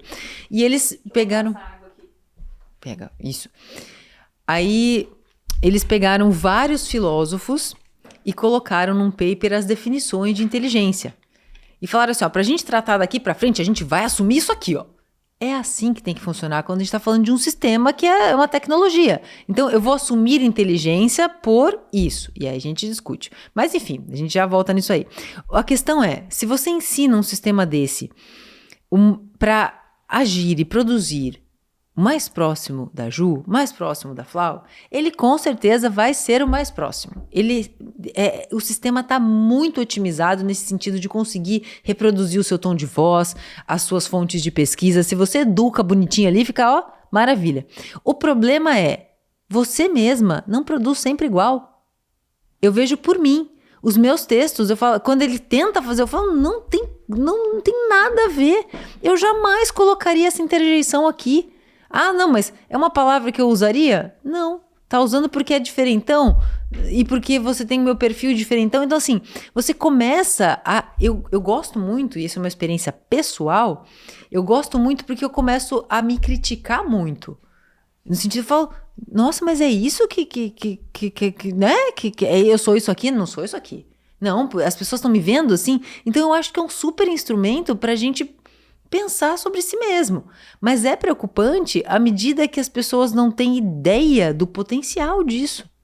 Tanto para se colocar como você mesmo. Então, assim, o grande problema não está na máquina, está no ser humano. Está na gente, tá em como a gente vai colocar as nossas prioridades para que isso funcione em nosso favor. Entende? Então o problema é muito anterior. O problema está muito mais no uso do que, de fato, na inteligência em si. Em tudo, Ju. Eu até faço no desenvolvimento. Perícia e eu preciso ler prontuários de outros médicos.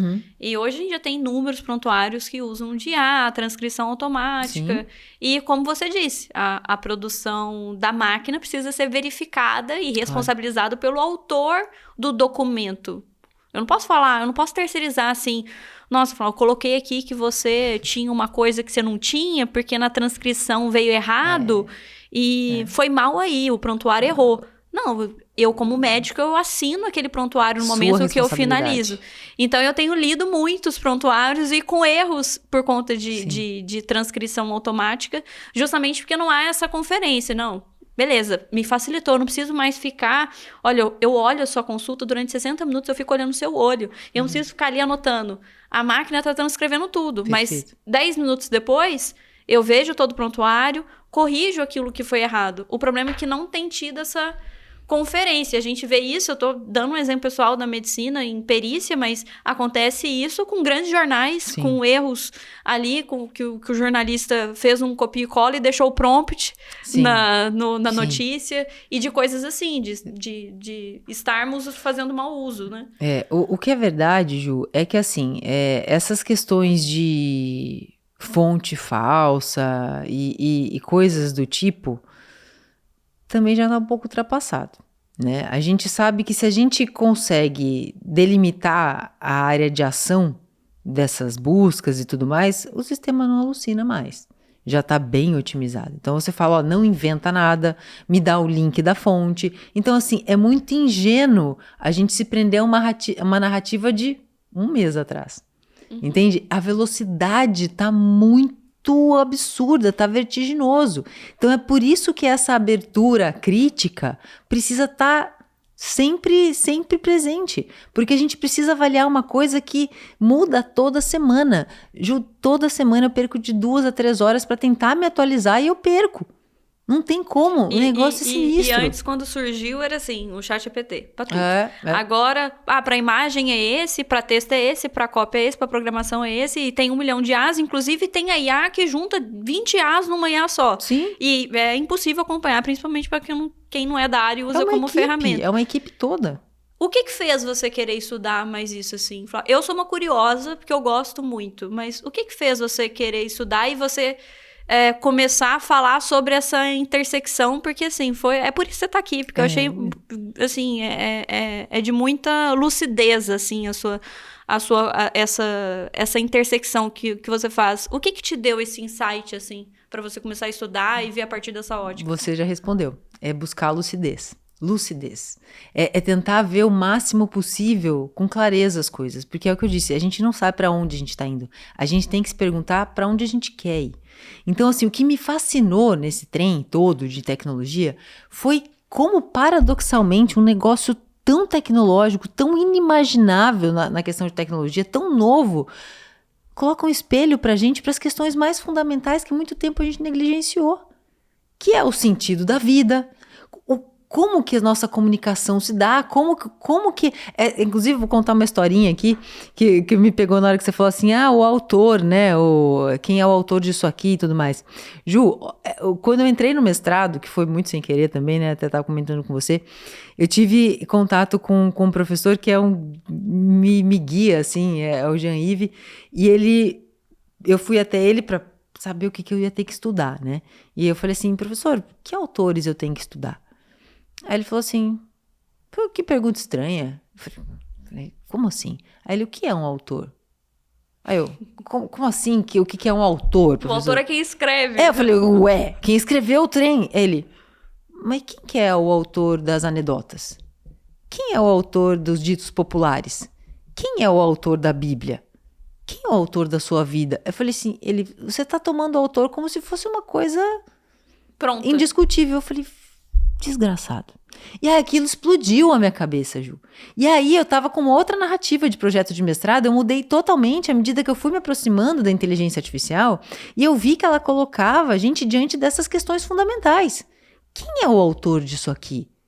O que eu tô entendendo por autor? Quem fez o prompt, quem usou o prompt, quem assumiu responsabilidade, quem está sob um registro registrado em algum lugar, que eu não sei do que é. Então, assim, o que é inteligência? Por que eu estou chamando isso aqui de inteligência? Porque e qual que é o conceito de inteligência? Não tem um unívoco, Ju.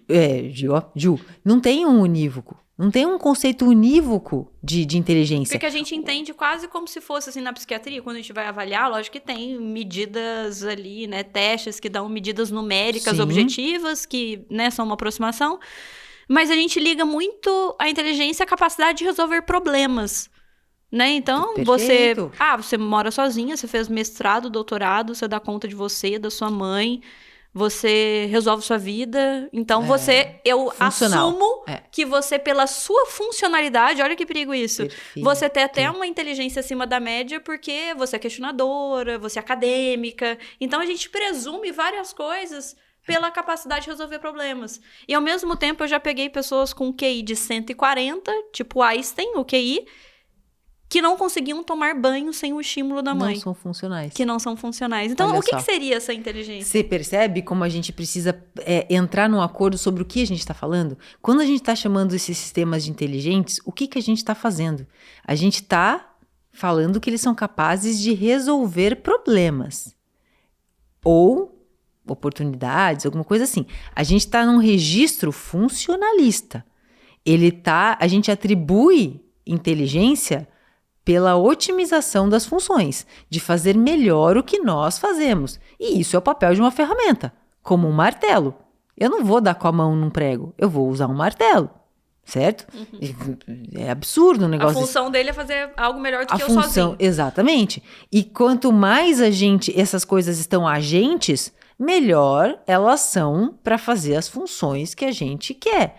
Funções. Nesse sentido, máquinas sintéticas, evidentemente, vão substituir o ser humano. Já estão fazendo, porque a gente está olhando num registro funcionalista. Então, uma coisa substitui a outra contanto que ela exerça bem aquela função. Então, é só trocar, certo? Vai ser superado. Agora, a inteligência humana é só isso? Nós só temos isso? E eu gosto de uma distinção muito legal que um filósofo francês vivo, bem senhorzinho, mas ele é ótimo, ele está pensando nessa questão da inteligência. Ele fala inteligência, tem um livro dele incrível, não tem no português, é inteligência humana, a tradução fica inteligência humana e inteligência artificial, o duplo enigma. Porque são dois enigmas. E ele coloca uma coisa muito legal de problema. Ele coloca uma distinção. É o Daniel Andler o nome dele. E aí ele coloca uma distinção de problema. Ele falou, o que é um problema? Vamos pensar o que é um problema para uma inteligência artificial. É resolver uma coisa da melhor forma possível. Tão simples quanto isso. É realizar uma função. À medida que eu dou um problema para ela. Solucionar algo. Solucionar algo. Eu faço uma proposta, ela resolve o meu problema. Agora, quem decide que isso é um problema sou eu. Isso é um problema para mim, ser humano. Eu tenho um problema aqui agora. Não é um problema de fato para ela. Exatamente. Eu tenho um problema aqui agora. Estou tentando contribuir o máximo possível com uma pessoa que eu respeito muito, para um podcast que eu respeito, que eu tenho um monte de gente que eu admiro muito. Isso é um problema para mim. Eu vou tentar resolver da melhor forma possível. Isso não quer dizer nada para uma máquina. Se você pede para uma máquina... perde um jogo de pôquer, um jogo de qualquer jogo, ela vai perder. Ela vai resolver o seu problema. Agora, se eu sou um especialista de pôquer, você pede para eu perder um jogo, isso vai ser absurdo para mim. Eu posso ter N ações imprevisíveis para você. Isso é um problema para mim. Isso não é um problema para a máquina. Entende? Então, assim, ele coloca de uma forma muito clara de que isso não é um problema no mesmo registro. É que a gente entende algumas palavras, algumas coisas, como se elas tivessem sentido em si, sem contextualizar isso. Então, assim, é a mesma coisa que, assim, aquelas mentirinhas que a gente conta para deixar a pessoa melhor. Você não resolve um problema, às vezes, mas você apazigua. Entende? Você entende que, de repente, eu perder essa partida aqui faz parte de uma estratégia maior para depois. Tem toda um registro humano por trás que uma máquina não consegue replicar. E o grande problema é isso. Ela, no máximo, pode ter uma ação que é do registro de terceira pessoa ali, o registro behaviorista, é o que é observável. Mas a gente é só o que é observável? Entende? Então, o que me fascinou e que me levou para entender um pouco de inteligência artificial é porque, paradoxalmente, ela me fez investigar mais sobre o ser humano. Então, o que são essas normas que ela tem que seguir? Como é que eu vou comunicar essas normas? Quais são essas normas? São coisas que a gente precisa decidir antes de estruturar dentro de uma funcionalidade, dentro de um sistema artificial. O problema é muito mais humano do que tecnológico. Porque, e aí vem a questão de, na mão de quem vai estar isso, para que vai usar e tudo mais. Mas se a gente não entender essas questões de significado, e não tem as conversas sobre renda universal, por exemplo, que se a gente tiver as funções todas muito bem feitas por máquinas, o que será do ser humano? Olha aí, o que é isso, se não a gente se perguntar sobre o sentido da vida? O que a gente vai fazer com a nossa vida? O que a gente vai fazer com o tempo que a máquina dá pra gente? Me preocupa muito as pessoas substituírem contatos legítimos, sociais, por conversas com chatbot, com conversas com qualquer ferramenta de IA, por conta da maneira como a IA geralmente leva a conversa, no sentido de concordando, tudo mais, e da gente perder a habilidade por conta disso, né? Eu sempre, agora faz parte da minha anamnese, isso mudou de um ano pra cá, eu pergunto se fuma, se usa substância, usa álcool e usa IA pra quê? Muito bom. Porque muito a bom. pessoa pode fazer, muito eu uso IA muito bom. pra quando eu tomar álcool com a minha esposa e eu preciso desabafar. Muito e bom. Como é isso? Porque uma coisa que a gente tem se perguntado é quais são as boas práticas com o uso da IA, tanto da parte do profissional, diversos profissionais, tanto profissional de saúde, quanto do paciente. O que o paciente pode conversar com a IA?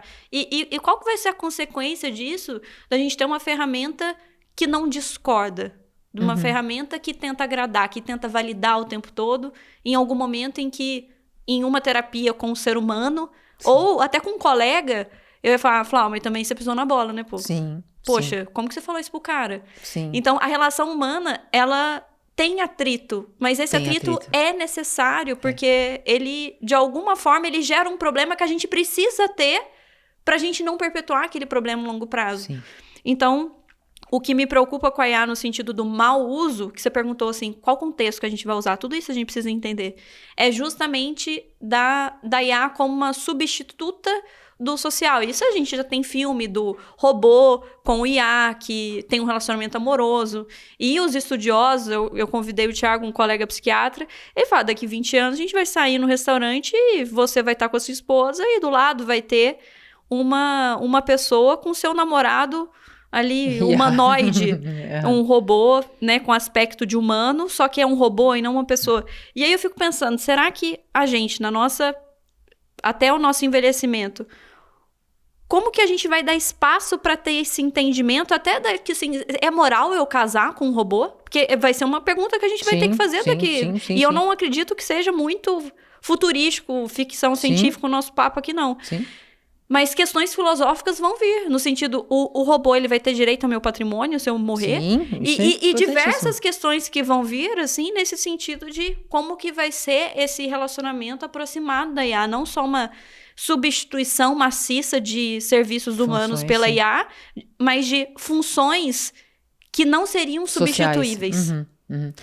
Ju, é muito nuançado tudo isso. E, cara, tem muita coisa pra gente falar sobre isso. Primeiro que, assim, essa questão da psicofância que a gente chama, né? Dele tá muito bonzinho, sempre reforçando. Teve até uma versão do ChatGPT, eu acho que era o 4, que sofreu críticas duríssimas, porque ele tava muito psicofântico. Eu tava reforçando Como que tudo. chama isso? Psicofância. É essa sabia. coisa de ficar ali te massageando teu ego. Então, sei lá, eram coisas absurdas, assim. Você falava, sei lá, 2 mais 2 é 5. Aí ele, nossa, que raciocínio disruptivo. Foi legal você pensar de outra forma, mas aí tem esse caminho que... Entende? É muito validante. Né? Entendeu? Reforçando alguma coisa assim. Isso que acontece. Ele reforça uma característica que a gente, lá no começo da nossa conversa, de reforçar os nossos valores, de reforçar o conforto. A gente está perdendo a tolerância ao atrito.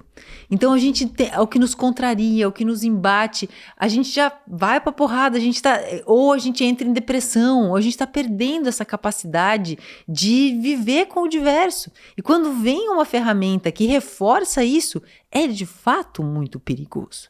É de fato muito perigoso. Por outro lado, tá vendo? Sempre tem o outro lado. Eu, particularmente, gosto de trocar uma ideia com a IA. Gosto.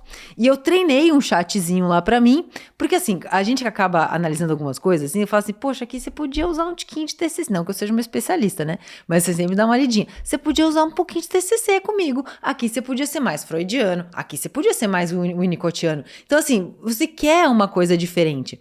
Então, assim, teve um momento que eu tava com um baita problemão, assim, pra articular as coisas.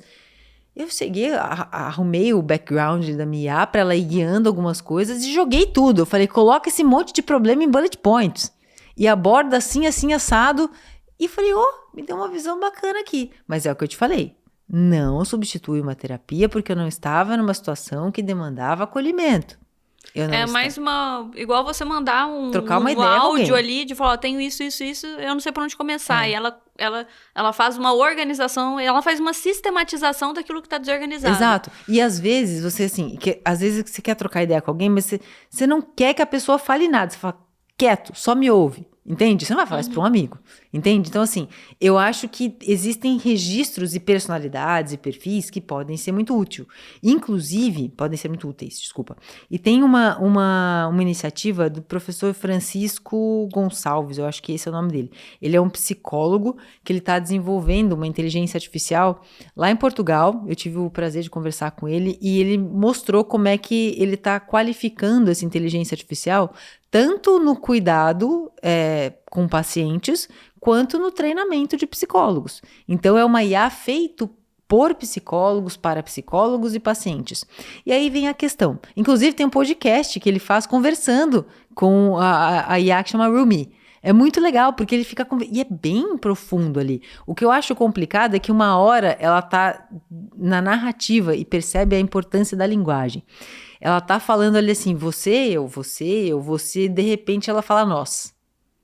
Aí eu acho que o registro mudou, porque ela tá se distanciando à medida que coloca uma fronteira clara do que é o humano e do que é dela, mas aí de repente ela fala, nós pensamos a vida desse jeito, e é esse refinamento que não pode haver a quebra, porque senão a gente acaba ficando muito aderindo àquela realidade. Então aí a fronteira começa a ficar muito porosa.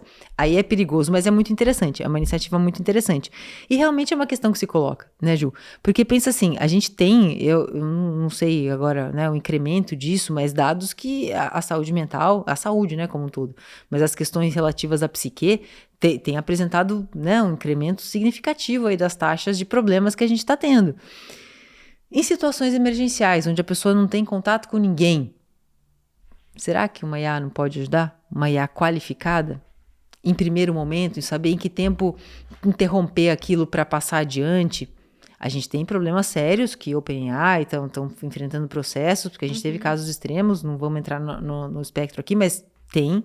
Mas sendo que nós somos humanos e nós às vezes temos vergonha de falar com alguém, às vezes não temos o hábito ou estamos numa situação de emergência, será que proporcionar o melhor que a gente puder, como é esse caso desse professor desenvolvendo algo que possa ter um primeiro acolhimento para direcionar, não é útil. Eu acho que é isso precisa nuançado. ser conversado e ser pensado, Sim. Flávio, e eu sei que vou receber crítica dos meus colegas por estar falando isso aqui. Porque é muito fácil a gente colocar regra. De falar, não pode beber, porque beber em qualquer dose não é seguro pra você. Perfeito. E você vai se intoxicar, então não pode beber. Uhum. Só que você vive num meio social onde as pessoas vão beber. Você vai sair daqui, vai ver um jogo no bar e vai beber uma cerveja assistindo no Brasil. Então, assim, não adianta eu colocar uma regra sabendo que talvez você não siga essa regra. Não adianta eu falar para um adolescente, olha, você não pode desabafar com o ChatGPT porque ali você não vai estar seguro. E pior, eu vou ficar mal se eu não tomar uma cerveja. Exato. Isso vai acabar, né? vai gerar inclusive uma rusga entre nós. Porque eu determinei algo que não fez sentido para você, por mais que você saiba que sim, pode ter um malefício no uso do álcool. Sim. Em relação a IA, eu vejo como a mesma questão. Da gente orientar assim, fazer terapia é diferente de falar com a IA ou desabafar com a IA. Eu acho que não tem ninguém que discorde disso. Tem ninguém que fala, não, a IA é melhor do que o terapeuta que estudou anos pra estar ali, que é humano. Sim. E que entende da dor humana.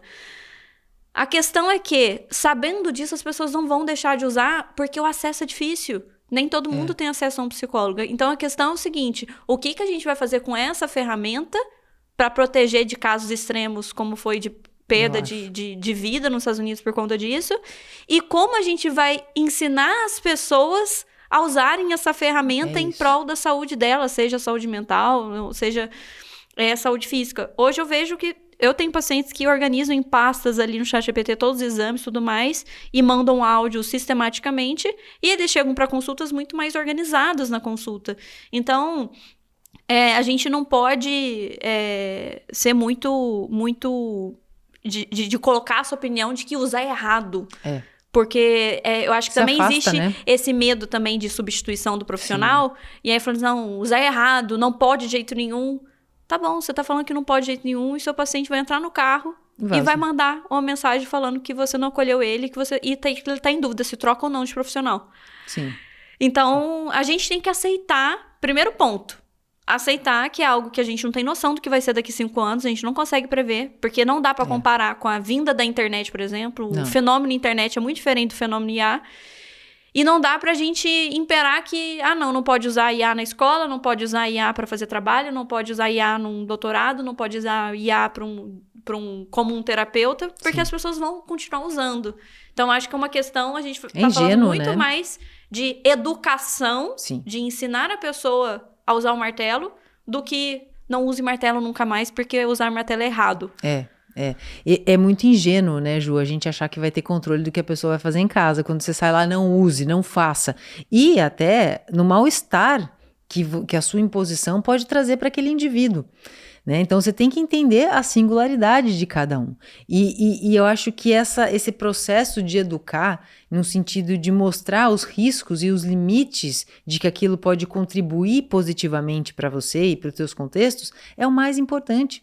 Porque, de fato, eu vejo médicos que estão usando nos seus atendimentos, estão tendo performances muito boas. Estou vendo médicos que estão usando e piorando, realmente atribuindo a uma máquina as suas conclusões. Me fez já me livrar de médicos. Quando eu coloquei os meus exames, eu falei, mas por que estão me mandando tomar isso aqui? Se não faz nenhum sentido isso aqui. Né? Então, assim, você chega para o teu médico muito mais crítico também, questionando as coisas. Então, assim, os médicos tá subindo a barra também. Se eles não souberem explicar, justificar, a barra tá subindo. Os que estão se desobrigando de usar disso, falar, não, eu sou old school, vão perder espaço. Vão perder espaço. Mesmo porque, é o que você falou, olho no olho, deixa registrar lá, né? Deixa fazer as coisas do jeito que uma máquina faz, e usa o teu tempo para olhar no olho do teu paciente, para sentir a sudorese, a pele, o calor, os trejeitos que podem passar quando você está anotando. Usa isso em favor da sua profissão, que é muito humana. Você está lidando com seres humanos. Então, e que é exatamente o que diferencia a gente da IA. Entende? É muito ingênuo a gente dizer não use, não faça. É igual de quando a gente era pequeno. A mãe colocava uma restrição lá, você queria passar, você queria ver, entende? E eu costumo relacionar assim, quando a mãe da gente falava assim pra mim, olha, cuidado com aquele amiguinho lá tem um poder de influência sobre você e não sei o que, não sei o que lá. A IA é um amiguinho super, hiper, mega blaster. É a mesma coisa. A gente tem que entender que a influência que pode ter na gente é exatamente aquele amiguinho. É o cara que vai te seduzir ali, que vai reforçar que você é maravilhoso, incrível, o alecrim dourado que nasceu no campo sem ser semeado. Então, assim, sabe? Ele vai reforçar isso. A gente sabendo que isso pode acontecer, a gente educando, em determinado momento a gente fala assim, opa, aqui eu tenho que tomar uma certa distância. Aqui, opa, entendeu? É o pensamento crítico. Entende? É você metodicamente suspeitar das coisas. Não suspeitar de tudo, senão você é só um imbecil. Entendeu? É a verdade, tá? Você só é mais um idiota aí no meio da multidão. Você só é um imbecil, porque assim, né, não é pra duvidar de tudo. Tem coisa que não faz sentido duvidar. Entendeu? Tipo, se a Terra é redonda ou não. Não, entendeu? É a mesma coisa. Você fala assim, tem um alienígena ali, tá? Na sala, tá? Então, Ju, vou levantar pra ver. Cara, não tem por que eu duvidar disso. Não tem nenhum indício pra duvidar disso, entendeu? Que não tem. A Ju tá ficando doida. Então, assim, é diante dos indícios, a gente saber reconhecer indícios que levam à dúvida metódica. Entende? Porque não é duvidar de tudo pra quê? Entende? Muitas coisas que a gente precisa para funcionar, a gente atribui a autoridade, a cientistas e tudo mais, porque já tem um histórico de credibilidade. Por que tem algumas coisas que eu vou duvidar? Entende? Estão me demonstrando. Então não é uma dúvida racional, digamos assim, é só uma imbecilidade mesmo. Mas questionar é importante. Então saber quando a gente está passando do limite é uma questão de educação, é uma questão de observar os contextos, os registros das coisas de verdade, de valores, como eu me coloco dentro disso tudo e quando eu tô perdendo a mão. E quando eu e os meus contextos estão perdendo a mão. Porque senão a gente nunca vai saber para onde a gente quer ir. A gente só vai. E aí que tá o maior perigo dessa coisa toda, sabe? Se deixar levar quando a responsabilidade é nossa. Perfeito. Eu acho que o ano que vem a gente vai ter que voltar para falar só de IA. E o ano que vem você vai ter uma bagagem talvez 400% superior ao que você tem hoje, porque Ou eu tenho enlouquecido. É progressão geométrica, né? Eu vou ter enlouquecido de vez, tá tudo certo. Ô, Flávio, como todo final de palestra, né, que é um podcast, mas todo final de palestra a gente tenta deixar algo assim que você fala assim, cara, se você levar isso aqui é o suco da palestra ali, é o mais importante. O que você gostaria que o pessoal levasse hoje, assim? Quem assistiu a gente, quem tá ouvindo o podcast, o que você gostaria que as pessoas levassem? Mais do que procurar, acho que, definitivos e tudo mais, a gente deve buscar lucidez. Lucidez. Eu acho que é a palavra da era, sabe? É lucidez. Nem uma coisa restrita, rígida o suficiente que nos encarcere dentro de valores e conceitos imutáveis, mas entender essa impermanência e essa velocidade. Então, assim, é uma abertura para buscar lucidez, mais do que qualquer resposta, mais do que qualquer identidade. Acho que lucidez, acho que é isso, se eu pudesse dizer alguma coisinha. Suportar o desconforto de não ter a verdade também. De tudo, não saber a verdade tudo é uma de tudo. questão de saber Sim. essa fronteira do que é o mundo, o que sou eu, como que eu me coloco no mundo, como que dentro disso eu consigo alcançar a minha felicidade de uma forma que não prejudique ninguém, o que é do outro, o que é meu, o que a gente tem que compartilhar, o que não precisa. Então é essa lucidez de tentar ver tanto quanto possível a maior clareza para que a gente tome responsabilidade pelo que a gente deve tomar responsabilidade. Acho que isso, o melhor resultado das nossas ações vai ser essa responsabilidade com bases em lucidez, em clareza sobre as coisas. Eu acho que é por aí. Muito bom. Então, deixa o contato pro pessoal, o seu Instagram. Você hoje, quais projetos você tem? Você vende palestra para empresas? O que você faz? Deixa os seus contatos aí pro pessoal. Também, Ju. Então, assim, como eu venho, né, do mercado, então eu dou mentorias, treinamentos em empresas, sempre com base na filosofia, desenvolvendo essa parte crítica, não no estrito senso. Tem alguns cursos também baseados em alguns filósofos. Tem um rolando agora de Montaigne também, que a gente se aprofunda um pouco nos textos de Montaigne, por ele ser tão atual. Então, são coisas que vão acontecer. acontecendo, né? Então, tanto na parte de empresas, que líderes e profissionais estão muito impactados com toda essa realidade que está se colocando e se questionando, e é importante que façamos isso. Então, a gente vai para lá em mentorias, treinamentos, e é isso. E tá lá no Instagram, palestras qual também. que é o seu arroba?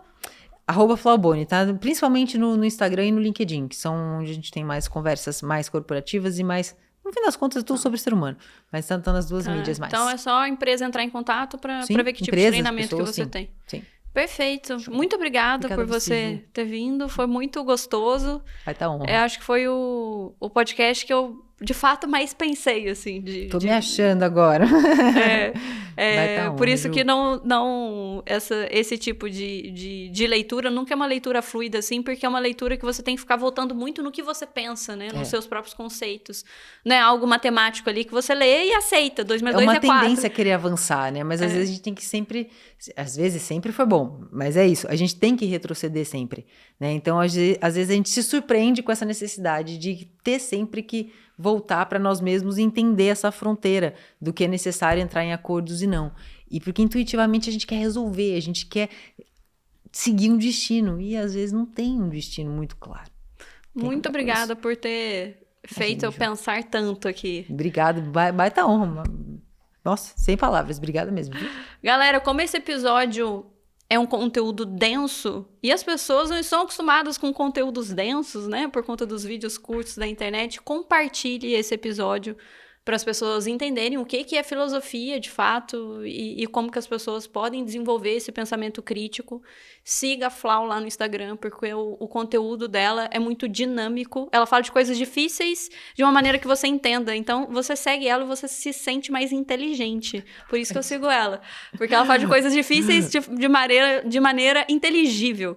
E se inscreva aqui no canal, curta esse episódio e ajuda a gente a crescer. E o podcast aqui só traz convidados que são cientistas, que são pessoas que falam aqui justamente aquilo que sabem. Então, siga a gente e até a próxima.